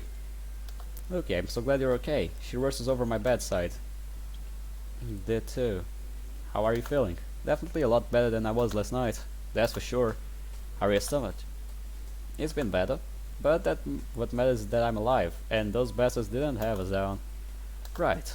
I look over to Julia and nod to the side, gesturing her to leave. She acknowledges it and walks out of the room. Yuri, I'm sorry for all of this. You of all the people didn't deserve to get mixed up in that, and you could have died because of me. That's a burden I'm going to carry for the rest of my life. Hey, even if I wasn't in the situation I was, I still would have helped you. Eh? You mean a lot to me, and I think we have a lot more in common than what we see. I know I am weak and timid, but I would still try my best to you. Yuri, you're not weak and timid. Did you see how much ass you kicked out there? You held your own for consecutive days, and we still managed to get out of there because of that. Hell, you almost took me down. Very few people can actually say that. Yuri stays silent and her face flushing while trying to look away. But I hurt you. How can you still stand to be near to me? Because I care about you. Yuri, I like you. You're practically freeze in place. You shouldn't. And why you say that? Because Yuri slowly rolls up her sleeve and shows her wrist. Bandage a wrap over covers them, and the wrist is up to the elbow. Although I knew about them prior, the mere sight of how severe it is still shocks me. She must have cut really deep and had nothing to clean them with. Yuri, I'm sorry. I'm really sorry. Yuri starts to cry and trying to avoid eye contact with me. Out of instant, I scoot to the edge of the bed, rail, and wrap my arms around her. You don't need to apologize. Yes, I do. You trust me, and I wouldn't do it again, and I promised you. I broke that, and I feel awful. The circumstances justify it. I guarantee that if What happened this last week hadn't occurred. You wouldn't have done this. Am I wrong? No. No, I'm not. You're a strong girl and you proved it all. Don't think I stopped trusting you. If anything, I trust you even more than I did back then. She finally wraps her arms around me, but she tightens her embrace. I can feel her sniffling as she cries. This girl, I never thought I would ever find someone like her. She and I may have gone down different roads, but we hit the same potholes. And because of that, we have come to relate to each other in ways I don't think anyone else is able to understand. And all I want is to protect this girl from my further harm. I want to be with this girl. We both release each other and look up into her eyes. Here, I will protect you. I'll do whatever it takes to help you through your obstacles. Why would you do something like that for someone like me? Because thank God Julia is here to see and hear this. Because I want to be by your side through all of it. I have feelings for you, Julie. Julia not. Why would I say Julia? I hate myself sometimes. I have feelings for you, Yuri. Yuri wipes away her tears and looks up at me nervously. Well, nevertheless, it's just confessed your love to her that you simply rejected yesterday. Well, not rejected, but you know what I mean. Huh? You don't really mean that, do you? I know we talked about this once before, but now I guess I am ready. Yes, I really mean it. He responds and wraps arms around me again. That's good, I closed my eyes and hugged her back. I actually did it. Never once did I think I could confess my feelings for Yuri. I've always been taught to suppress those feelings. But after all we've been through together, I can't ignore them anymore. This is an all too familiar feeling that it's bittersweet. We both release each other and I lean back on the bed. Once I get back to school, everything can go back to normal. The literature club, everyone happy and peaceful, something I've needed for a long time. Yes, I look forward to that. Actually, Julia steps back into the room, putting her phone back into her pocket. Looky, you won't be returning to school. What? Why not? Julia paces into the middle of the room and looks down at the floor. Admit has decided since you were targeted for reformation that you should be relocated. No. Julia, don't do this to me again. I'm sorry, it wasn't my choice. The pain in my heart hurts more than the pain in my stomach. Why? Why after all this? Yuri struggles to hold back her tears and look away. Julia continues to avoid eye contact. I'm truly sorry. I was just notified of this. I assume I have no choice then. No, you're wrong. Huh? I do have a choice. You don't understand what will happen if you don't comply, right? I will be taken into custody for insubordination. Correct, and I don't want that. And I don't want to leave. You're really going to do this, aren't you? Yuri buries her face into her hands and silently cries. You already know what I'll do. You know me, pals. Disobey orders and stay with Yuri. I understand the consequences of my decision, but I do not wish to leave Yuri and the literature club behind. They mean too much for me to just abandon. Julia, I am staying. God damn it. You said you would help me with my desire to live a normal life. By doing this, you're taking that one chance I have away. I won't be your only chance. Bullshit. Stop feeding me lies like I'm a kid. I'm not a kid anymore, Julia. All I want is to stay here with Yuri and the literature club. I'm sorry. You are really? Because if you were, you could be on the phone getting me out of this decision. I can't. Don't you understand that? Yuri walks over to a chair across the room and sits down. Don't do this to me. Then what do you expect me to do, huh? Because what you're telling me is going to force me to take you in custody. I can't do that to you. Either get me out of this or you might as well arrest me now. Julie seems thrown off by my command. I know deep down inside she can't bring herself to ruin my life, the life that she and Ashley made possible for me. She understands where I'm coming from and how I feel, and granted I understand her point of view and how she feels too, but I will not be made a fool and forced away from those that I care about. I'm being hard on her, but I have no other choice. You're making this much harder for me than I can really handle. Then please, I lower my tone and calm myself a bit. Get me out of this. I know you can, Jules. You're almost as good as a smooth talker as I am. Do you know how many times I've talked you into doing something you didn't want to? Damn it. I know you can help me, Julia. I trust you. Do you really? Because I don't know how to repay your trust. Julia else starts crying. This isn't something I can just tell them no, sorry. Let's think about this. Admin said it was because I was information targeted, right? Correct, and that you're an asset too valuable to be corrupted. Not going to be corrupted. I know they know me very well, and I would never do that. I do, and I know very well that you won't, but the admin doesn't think so. Then tell them I wasn't an attempt to extort information out of me. Tell them it was a personal attack on both Yuri and me. An attempt of trafficking, ransom, something like that. You might be on something there, but the report was already written up and I put my best on to stop it. I know you haven't submitted that report. The order to relocate me was preliminary to the actual report, right? Correct. But even if I do change it, they are most likely going to still go through with the order. You can at least try. Please, Julie, that's all I'm asking. She stares at me for a second, trying to get me back down, but unfortunately for her, I don't plan on it. Fine, but you're only going to make this worse for yourself in the long run. I'll accept what happens to me. Julia walks out of the room, leaving only Yuri and me. She looks as distraught as I am. After breathing a heavy sigh, she stands up and walks over to me. You're going to get arrested if you don't go. Something along those lines, yeah. Then maybe you should go. You always make things worse for people. I don't know if wait, what? Why am I ringing? I don't know. Wait, and now I face bringing you that burden again. Your face eyes are red, and I can tell she's trying every hard to hold back her tears. Yuri, leaving you would do me more damage than staying, but I can't let you throw everything away from me. Hey, I cared about you too much to let that happen. Here in life, you have to make sacrifices, and they're never easy decisions to make. But I made mine. Are you sure that is a smart decision, though?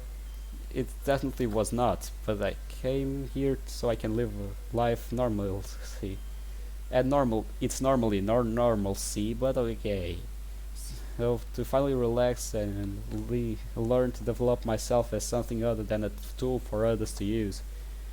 Now that I'm finally attaining that, people wish to rip it off from me. I will not let that happen. But it sounds like it was for your safety.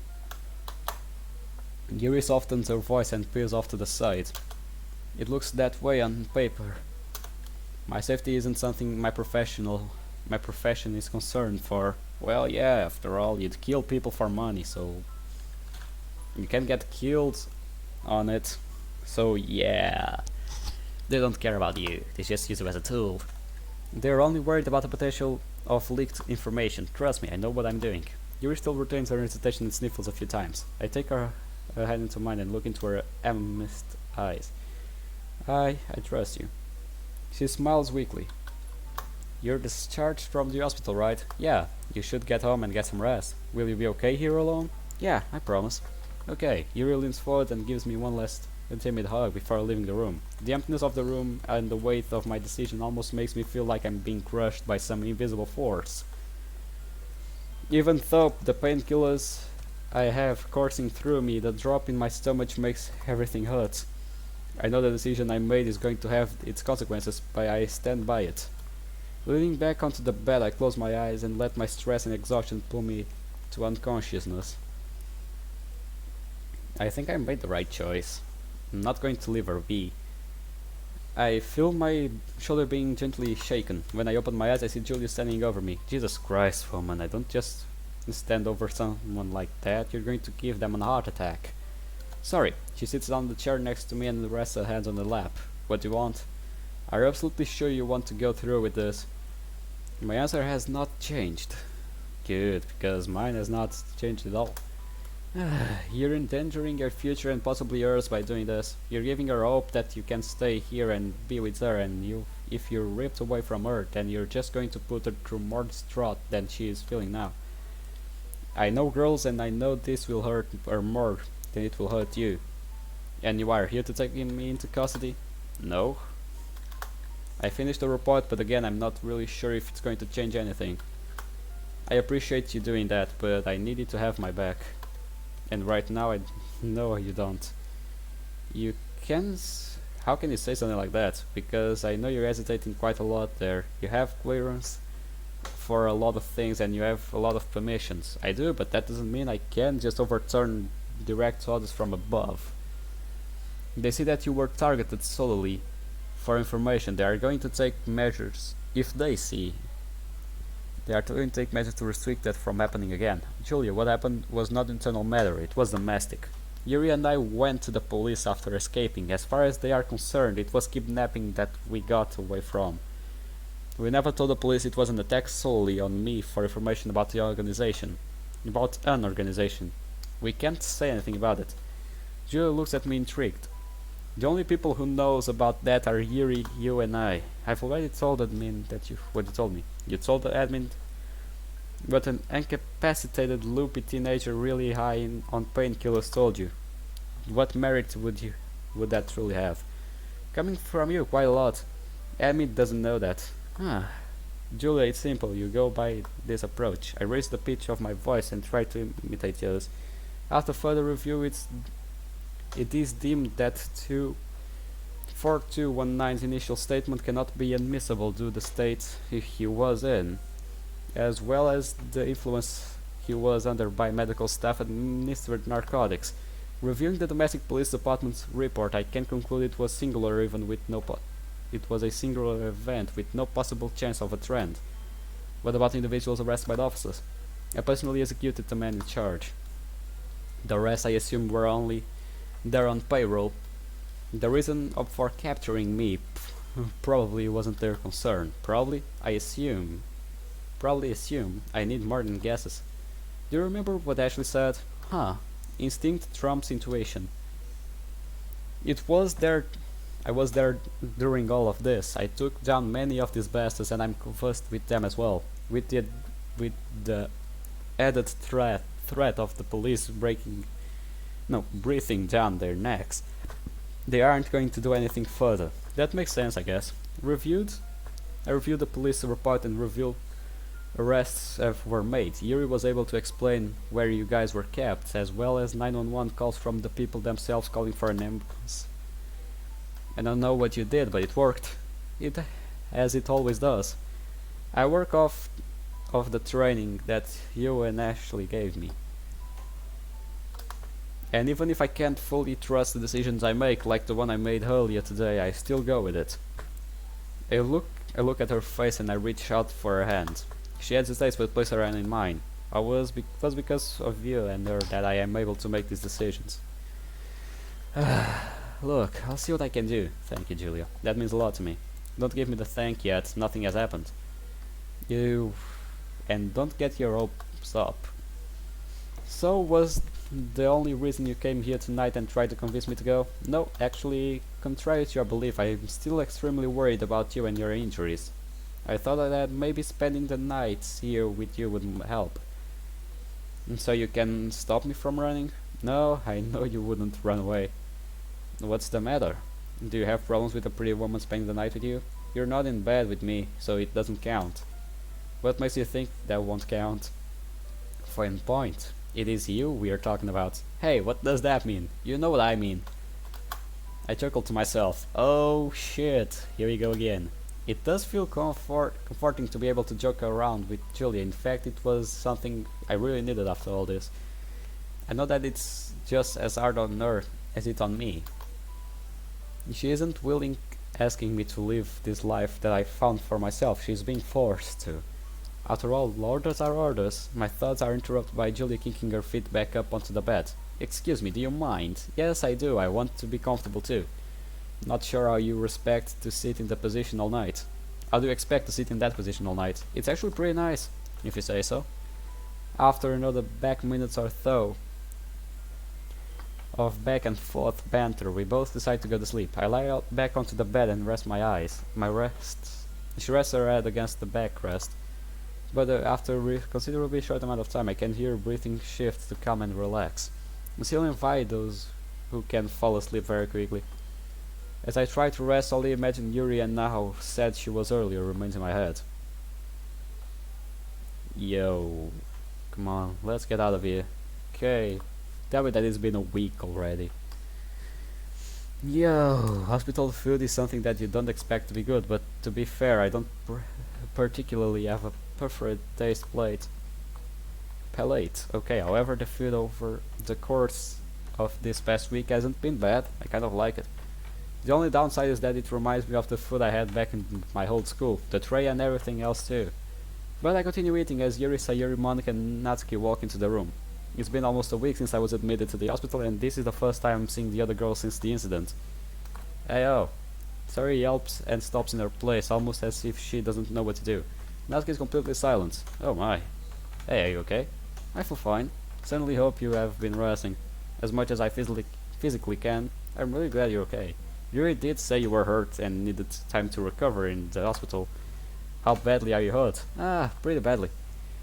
Yuri looks away, making it painfully obvious that she is too scared to say anything. The guilt she still feels about stabbing me really hits her. She and I had a conversation about it a few days ago. Nothing really much to explain. It was just... I was just hurt. I'll be fine, it will just take me a bit to recover. Yuri head picks up and she looks at me surprised. Almost as if I saved her from explaining something very emotional, difficult to her friends. Well, yeah. I give her a "you don't need to worry" glance, and she evidently calms down. Well, no matter what, we were worried about you, and we're super glad that you're okay. The club has been a little quiet since your two most renowned readers were absent. We had to resort to Sayuri reading a book out loud. That sounds troublesome. Hey, what, you like to read really cheesy stuff? It's because I read Milo and Otis 7 times doesn't mean that it's all I read. We all chuckle. So, when can we expect you back? That's the point. We don't even know if Julia's plan is going to work. Well, we can't call it Julia's plan. It was our plan to start with. But we can't expect it to work that easily, so I don't know. Both Sayuri and Natsuki look at me for an answer. This is going to be hard to explain. Monica's arms fall to her side as she nervously looks between me and Yuri. There's a chance I won't be coming back. Huh? Why not? What? I think we need a little more explanation than that. Does saying my work helps? I believe not. This is going to be a ass to explain. I lean forward and ponder how I can bring myself to tell these girls what might happen. All these girls stare back at me, their eyes begging for this to be some kind of joke. Yeah, that you're an immoral killer and you don't care about who you kill as long as you receive after it? Oh wait, no, that's not you, that are the guys that you killed. Okay. Let's get back to what it's important now. So yeah, that is that thing that if you don't come back, what about it? You will come back. I made the right choice, I believe. I hope so. I'm sorry. You don't need to apologize, it makes a lot of sense. Monica acts like she is planned to say something else, but stops herself. Sayuri doesn't look like she can bear to speak. Only tears form in her eyes. You have no choice. No. Natsuki can tell is much better at hiding her feelings about this than the other girls, but I can see in her eyes that she's completely crushed. As it stands right now, I'm waiting for Julia to talk to them. That is going to come off it, I still don't know. What is going to come off it, I don't know. What is I told to the girls was slightly altered from the version of what Yuri overheard. Well, that's good, I guess. But Yuri is our girlfriend, so you probably don't mind telling her those kind of stuff. Still. Oh well. Let's go. The last thing I want is to expose them to something that only makes things harder for them. Yeah, like you're being a fucking mercenary that works for money and stuff. Well, don't think that's something that bad. I'm thinking on becoming a mercenary if life is so easy. Started not saying a single word, walks over to me and wraps her arms around me. Normally I would chastise her and pull her off me for not giving me a warning, but for obvious reasons I don't. Sari buries her face in my shoulder. I can feel her sniffle. Wrap my left arm around her. Yuri walks over and hugs me from the right. I follow up and dragging my arm around her. Natsuki and Monica look at each other before joining the hug. The hug from all 4 girls make it extremely difficult to keep my composure. If what Julia said to me was true, that all of the effort we're trying to put into to get me out of these orders won't work, then it's going to crush each of these girls, and they don't deserve that. Monica, I guess I was right when I said I can't promise I'll come back to the club. but you're a strong girl. I know you will be able to watch over Yuri and the others when I'm gone. I keep these words in my mind. This was my mind as a way of calming myself down. I'm never really concerned of or bothered by situations like this, but after everything that has happened, I'm attached to these girls. Never thought I would say that. But all I can really do now is wait. I rely. Wow, my English is the best. Ugh. Ugh. Just wish we had more time. And that stupid hospital thing that won't shut up! God dang it, I hate hospitals so damn fucking much.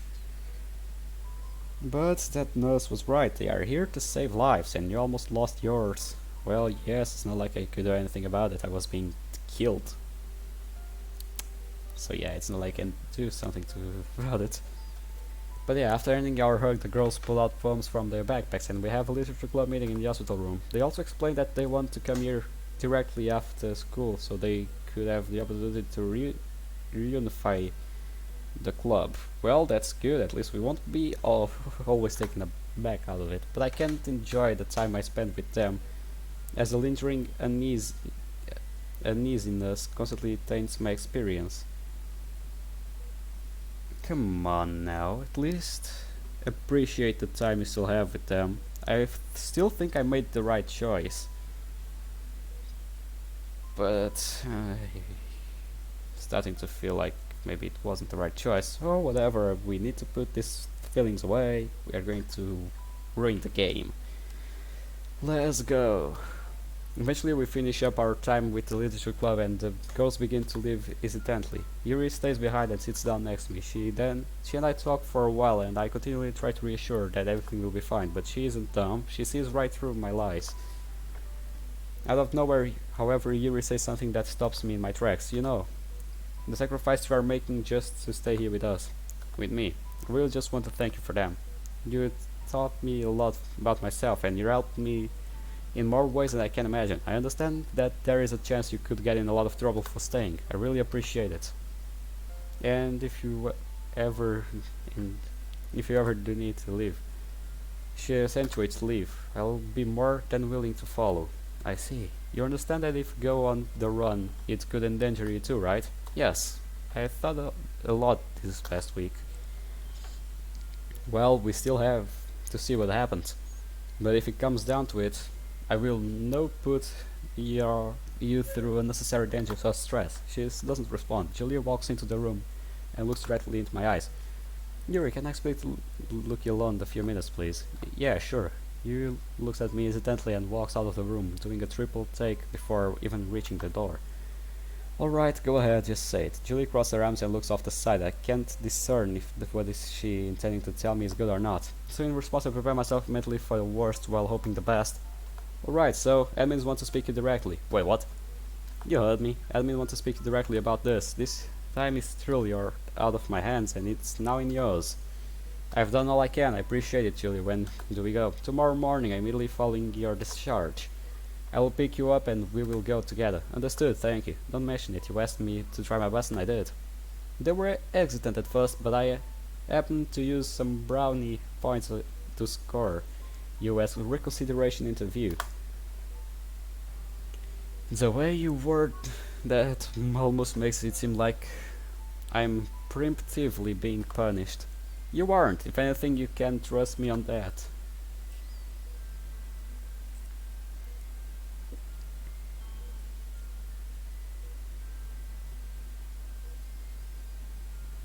Oh well.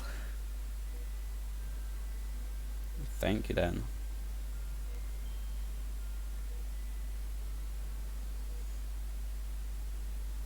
Yeah. This is going to end up good. Tell me that. Yes.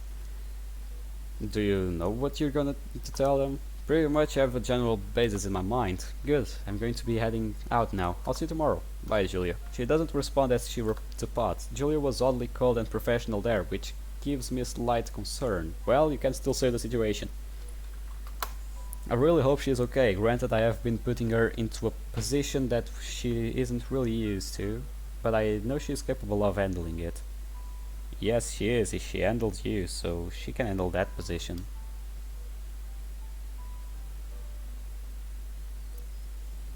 Oh well, let's keep going. I'm not an easy agent to supervise, which is why she has given her position in the first place. Yes, the position that Ashley wanted to watch over you, yeah.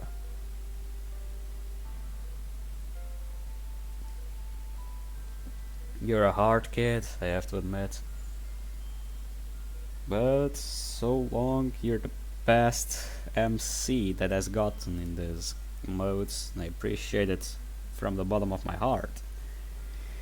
Ugh, you're a good guy, gotta say. I'm impressed. The others wouldn't do half of the thing to these girls. Just think like, oh, what's going to happen? Oh, this girl has mental problems. Oh wow. Let's do whatever we can. Oh no, she died. How am I going to live now? And they kill themselves and make a lot more drama than it should. Ugh. Fuck. Still, this is a good MC, I gotta say. Well, nevertheless, let's keep going. She's been through a lot, and I know for a fact that she can handle anything I dissed at her. While alone in the room, I quickly contemplate my approach at this for tomorrow. Yuri comes back in shortly after. Let's talk to the admins and get this over with.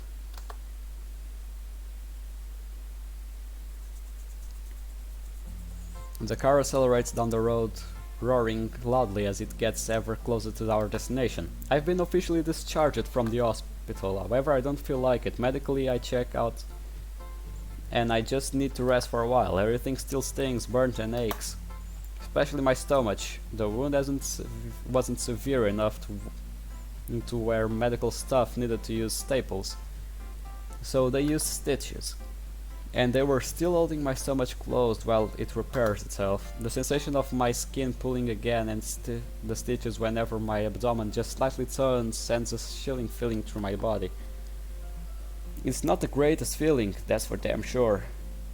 Julia picked me up after I was handed my discharge papers and quickly ushered me to the car. Yeah, that girl doesn't wait, does she? Does she ever wait? Guess not.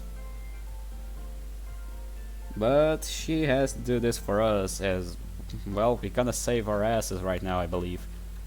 The papers then quickly ushered me to her car. This isn't in a normal casual suit or tank top attire. She's completely in a full formal business suit, which actually clings and contours to her body very well. And I only have the clothes she brought me from my house. A white short sleeve shirt and black slacks. I guess you could say I was semi-formal, if that's at all. Julia didn't give me any extra time to go home and prepare for this, and was adamant I wear that what she brought me. What's worse is how quiet she is during our drive. Make multiple attempts to talk to her and only get partial fragment statements and answers. As answers, okay, so she's not the talkative one today. That's not what it usually happens. Yeah, but if we are to think about this, we did ask something quite difficult to her. After a while I just stopped caring and wait for us to arrive. Come on, you can't be that of an asshole. You're a good MC, but you still sometimes have some of the traits. When we enter the checkpoint, Julia hands both her ID and mine to the guard. He checks both of them and looks at our faces before returning them to the opening gate. I go around the huge property and look on the huge property and watch all of the people walking to and from the main buildings, peppering it. I don't care. Then my eyes focus on a large building in the center, which is the main building of this post and where I am going. When Julia parks the car, she looks over at me and keeps her tone professional. I will be with you during this interview. I want you to explain everything that you feel is going to help keep you here. Understood, shall we go? She doesn't respond and exits the car. I do the same and follow her into the building. Several recognizable faces look at me when I walk through the main doors. Julia and I enter the elevator and head up on the upper floor. Well, we gonna meet with the big dog. Ugh. I was not ready to meet with the big dog, but well, let's get this over with. When we get out of the elevator, my feet step on a very expensive and lush shag carpet. The waiting room across from us, surrounded in a pristine glass, calls out to me. After signing in, I sit down into the waiting room with Julia and prepare. This isn't long before I am called. Following a rather cute intern, I am led to an office that is very similar to Julia's. Julia sits down on one of the two couches placed in the middle of the office. I stand in the door and bring my attention to the figure sitting on the desk at the end of the room. 4219 reports as ordered, ma'am. Woman, sit down. Yes, ma'am. Quickly walk over to the chair and on the opposite side of her desk and sit down at it, keeping my eyes on her for the entirety of my movement. This woman before me is someone I've seen only a few times around here. I've heard from her co-workers that she is a stone-cold bitch, well off to say she is a warm-hearted angel. She's a stone-cold angel bitch. We're screwed, but still, it doesn't hurt to try. Better to have her than the others I could be speaking to, I guess. Alright, so let's see here. She flips through the several papers that are neatly placed onto her desk. 4219, you were injured during the altercation on the 9th. Correct, ma'am. And the reason your injury was? Ma'am, the reason for my injury was due an attempt to escape hostile situation I found myself in. She starts writing into the notebook, not making eye contact with me a single time as I speak. Is hostile situation? Elaborate. Petty criminals abducted both myself and classmate I was with at the time. She stops writing and looks up directly in my eyes. Petty criminals? Abducted you. Correct, ma'am. Before we continue, I believe I need an explanation for that. Certainly. I'm definitely aware of my abilities as an employee here, and I am sure you are as well. During the incident, I assessed the threats and found it a better approach to get kidnapped so I can infiltrate. Once I was inside of the building my classmate and I were in, I found it easier to escape the situation. So you're telling me that you let yourself get kidnapped so you could sabotage a group of petty criminals internally? I couldn't have said it any better myself, ma'am. I see. Why did you feel this was the best approach? At the time I was outnumbered with several armed aggressors surrounding me. If I fought back I would have surely died. Interesting for someone with your ranking to say that. Ma'am, I fully understood the situation and the circumstances I was getting in. It was favorable that I took the road I did. Well, I guess you did something right, because the police ended up handling the situation following your escape. She reaches into the pile of papers and pulls out a police report. What exactly was the motivations of these petty criminals? Money, ma'am. They were intending and extorting? I don't care. Us for ransom. I use the word extort because I know for fact that she is going to use the word very soon. Extorting you for money, huh? Well, it seems here that you provide your division chief a statement that is different. She looks at another paper and reads what it says. I was asked about my my personal affiliations and my employer. This doesn't look like it's for money, Luki. Ma'am, with all the respect, I believe you should understand the context of situations better. Excuse me? Luki, I mean, that in no disrespect, thus why I used with all due respect. Please, may I continue with what I was saying? Make it good. Ma'am, it's not uncommon for victims in getting kidnapped to be asked about employment or family affiliation, especially if it's going to be based around ransom. If you kidnap someone, you want to make sure you are extorting money out of the right person. If it turns out that the person you kidnapped works for a very wealthy company, you use that. So, did you tell them who we are? Negative. In fact, I told them my employment was with a janitorial firm part-time. That is what I meant by professional affiliations and employer. I still sounds like that. It still doesn't sound like that. Again, ma'am, I was also extremely unstable at the time. Pretty unstable at the time of the statement. I was under the influence of extreme narcotic painkillers in the hospital. I had just excited hypovolemic shock and I was still dizzy and not all there. My word usage could have been a little better, I agree, but not scrutinized deeply. Makes sense, thank you for explaining that. You understand that what I would have to do if this was an attack on the agency, right?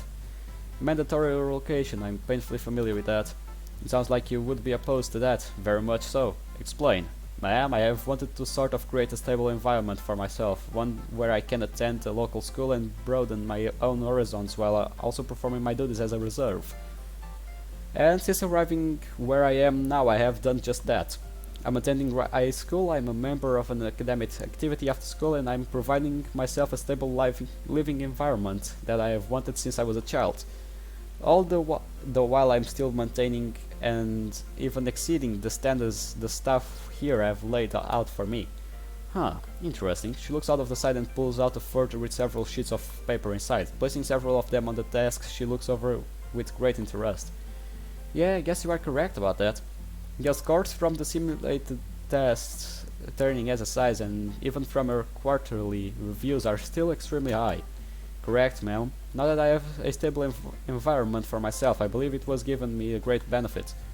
I'm able to not only grow my education and dive into extracurricular activities and experience, I am also training just as much as I did before. Interesting. What about your injuries? Are they going to be incapacitating you for training? Correct. That's a big disappointment. I stay silent and wait for her to continue writing in their notebook. Alright, thank you for this. I believe it helped me to come to an informed and objective decision. You're granted medical leave for 7 days. Immediately following your leave, you are going to be given an assignment and relocated elsewhere for duration of that assignment. I don't want to just tilt my head looking at the floor and feet. This is temporary assignment and still lasts for 6 months, and since your performance has, if anything, increased since you lived here, you will be permitted to return following this assignment. I look back and notice her staring at me. I know you don't wish to leave, but for your safety and security of the intelligence you possess, we are going to be ensuring measures in our hand. Do you understand me? Yes, ma'am, I do. I quit. I would say I quit. Fuck it. Good, and since you have operational housing here, I will put on hold on that, so when you return it's still available to you. Appreciate that. Chili, do me a favor and keep an eye on him. Of course, ma'am. Is there anything else you request from us? No, you both are dismissed. I note to worry and stand up and walk out of the room with Julia. I want to be run over by a truck, come on. She places her hand on my shoulder, and when we get back to the elevator, it'll be okay, I promise. I don't speak, silence is the only thing I can really give her right now. It may be on a temporary assignment, but I already know how hard this is going to be for the girls and for myself. They promised me it's temporary until I get the papers that say it's permanent. It's not permanent. But it's probably for the best. Don't say that, Are you that dumb? 7 days later, club room. I walk into the club room and look into the direction of the other girls. They are all sat around a small group at the center of the room. Sayuri looks at me with the heartbroken tears falling from her cheeks. Natsuki looks to the side almost as if looking me would break and resolve she has left. Monica smiles sadly when she sees me. Yuri lies her head down onto her desk. Monica reaches over and taps her shoulder, pointing towards me. Yuri stands up and looks intently at me. I don't offer any words to the girls. I can't really bring myself to do either. Besides, what can I say in this situation? Sorry, I am leaving you guys to suddenly take care. Sorry, Yuri, I know we just started dating, but gotta run. No matter what I say, nothing is going to mend these girls' broken hearts. Especially Yuri's. The only real thing I can do is this. I open my arms and Yuri immediately runs into me and hugs. Her arms wrap around my sides and her face buries into my shoulder. Wrap my arm around her and hold her tightly.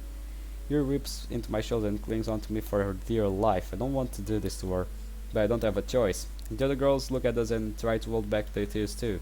I turn my head slightly and whisper into Yuri's ear. I'm sorry for this. You didn't have a choice. Don't blame me for this. Nor will I ever. She shouts and starts crying more intensely into my shoulder. Seeing this burst of emotions from you is very rare sight, which makes it all more impacting. I'm not going to ask you. I'm not going to ask you and the girls to wait. I only ask you to take care of yourself, okay? I promise. Yuri removes her hands from into the front of my white dress shirt. She gently places her hands against it and rests her head on my shoulder again. Gently stroke the back of her head and look at the other girls. Monica nods at me, affirming something I made her promise to me. Monica and I discussed Yuri and her cutting and decided it was best that since I wouldn't be around anymore, that she would help Yuri as much as she could. She needs her friends more than ever, and it pains me that I can't be here for her. I caused all of this and now I have to walk away as it falls apart. I'm more pathetic than I thought I was. Maybe my old bastard of a father was right. I shake my head to break myself out of these thoughts and return my attention to the girls. Looking into each of their eyes, the urge of stay grows exponentially. I want more than anything to be able to stay here with the girls, but I would only make things worse if I stayed. And as much as it pains me to do this, I can't stay here with them forever. I have to be going now. I just wanted to let you all know that I've really enjoyed my time here with you. You girls have helped me more than I could have ever imagined or asked, and I'm not sure how I can repay you. You don't need to repay us. You are an influence on us all, and I think you've done more for us than anyone else would or will. And for that I'm sure we are all very grateful for you. Yuri and I do let go of each other. She looks into my eyes before turning around and walking back to her desk. I have to be going now. Goodbye, girls. As I turn away, I hear Monica call out to me. Wait! Monica reaches out for me, her sad smile frantically trying to mask her tears. Thank you for being a part of the Leadership Club. You don't need to thank me for that. I enjoyed every minute of it. Without saying another word, I painfully depart. The unfortunate circumstances that lead me here will never forget them. More importantly, I'll never forget them. Ready to go? As ready as I can be. Julia stands next to a black suit in a very precise and formal black suit. I, in turn, am wearing a formal white-colored dress shirt and black ironed slacks.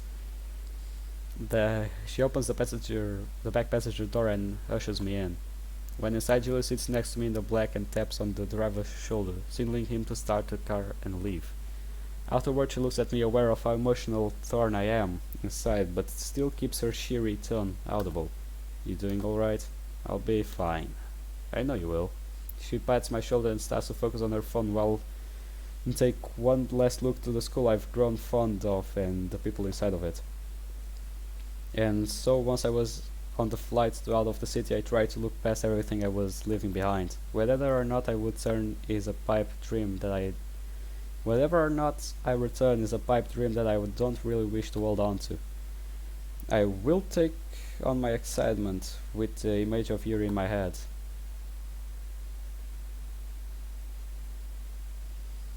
Six months later. Yuri and the other girls walk into the crowd of students and have gathered on the end of the Hero Assembly. Ceremony that congratulates a student for completing a year of academic excellence. The excitement in the air is electric, and everyone is glad to have the stress and menial patterns of the school years over. Especially the Literature Club, after the unfortunate sudden departure of someone important to them, they've been continuing their activities as normal. The girls stop in the center of the large crowd, all of them happily talking under the summer sun. Well, the year is gone. You can say that again. God, what a year. We sure did learn a lot of experience a lot. It was fun. I agree. So what sort of plans are you guys have for the summer? I'm gonna perfect my baking though. Oh, what am I saying? It's already perfect. I'm going to just relax this summer, maybe spend some time at the beach. I got a new collection of books series that I plan to finish. What about you, Sayuri? I got a summer job at an animal shelter. Really? That sounds perfect for you. Yuri looks up over some students and the crowd towards a portable stage where several educations and... Ayo! I know what's going on. The girls reach over to tap Yuri on the shoulder and point behind her. Huh? Long time no see. Hey, here he jumps in surprise, enjoys, and runs at and at me.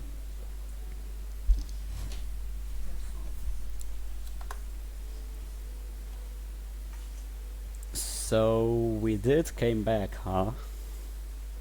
Fruits of the Lizard Club, what makes a good soldier, his brain or his heart? I guess both. And after a 3 hours video or more, we finally finished DDLC Fruits of the Lizard Club. Guys,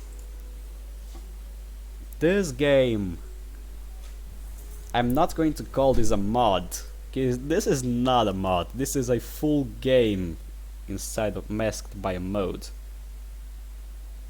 Guys, this game, it's awesome. If I was the emotional type, I would be crying right now. But after some events of my life that I'm going to discuss with you in a video fully about that, I cannot say that that would happen.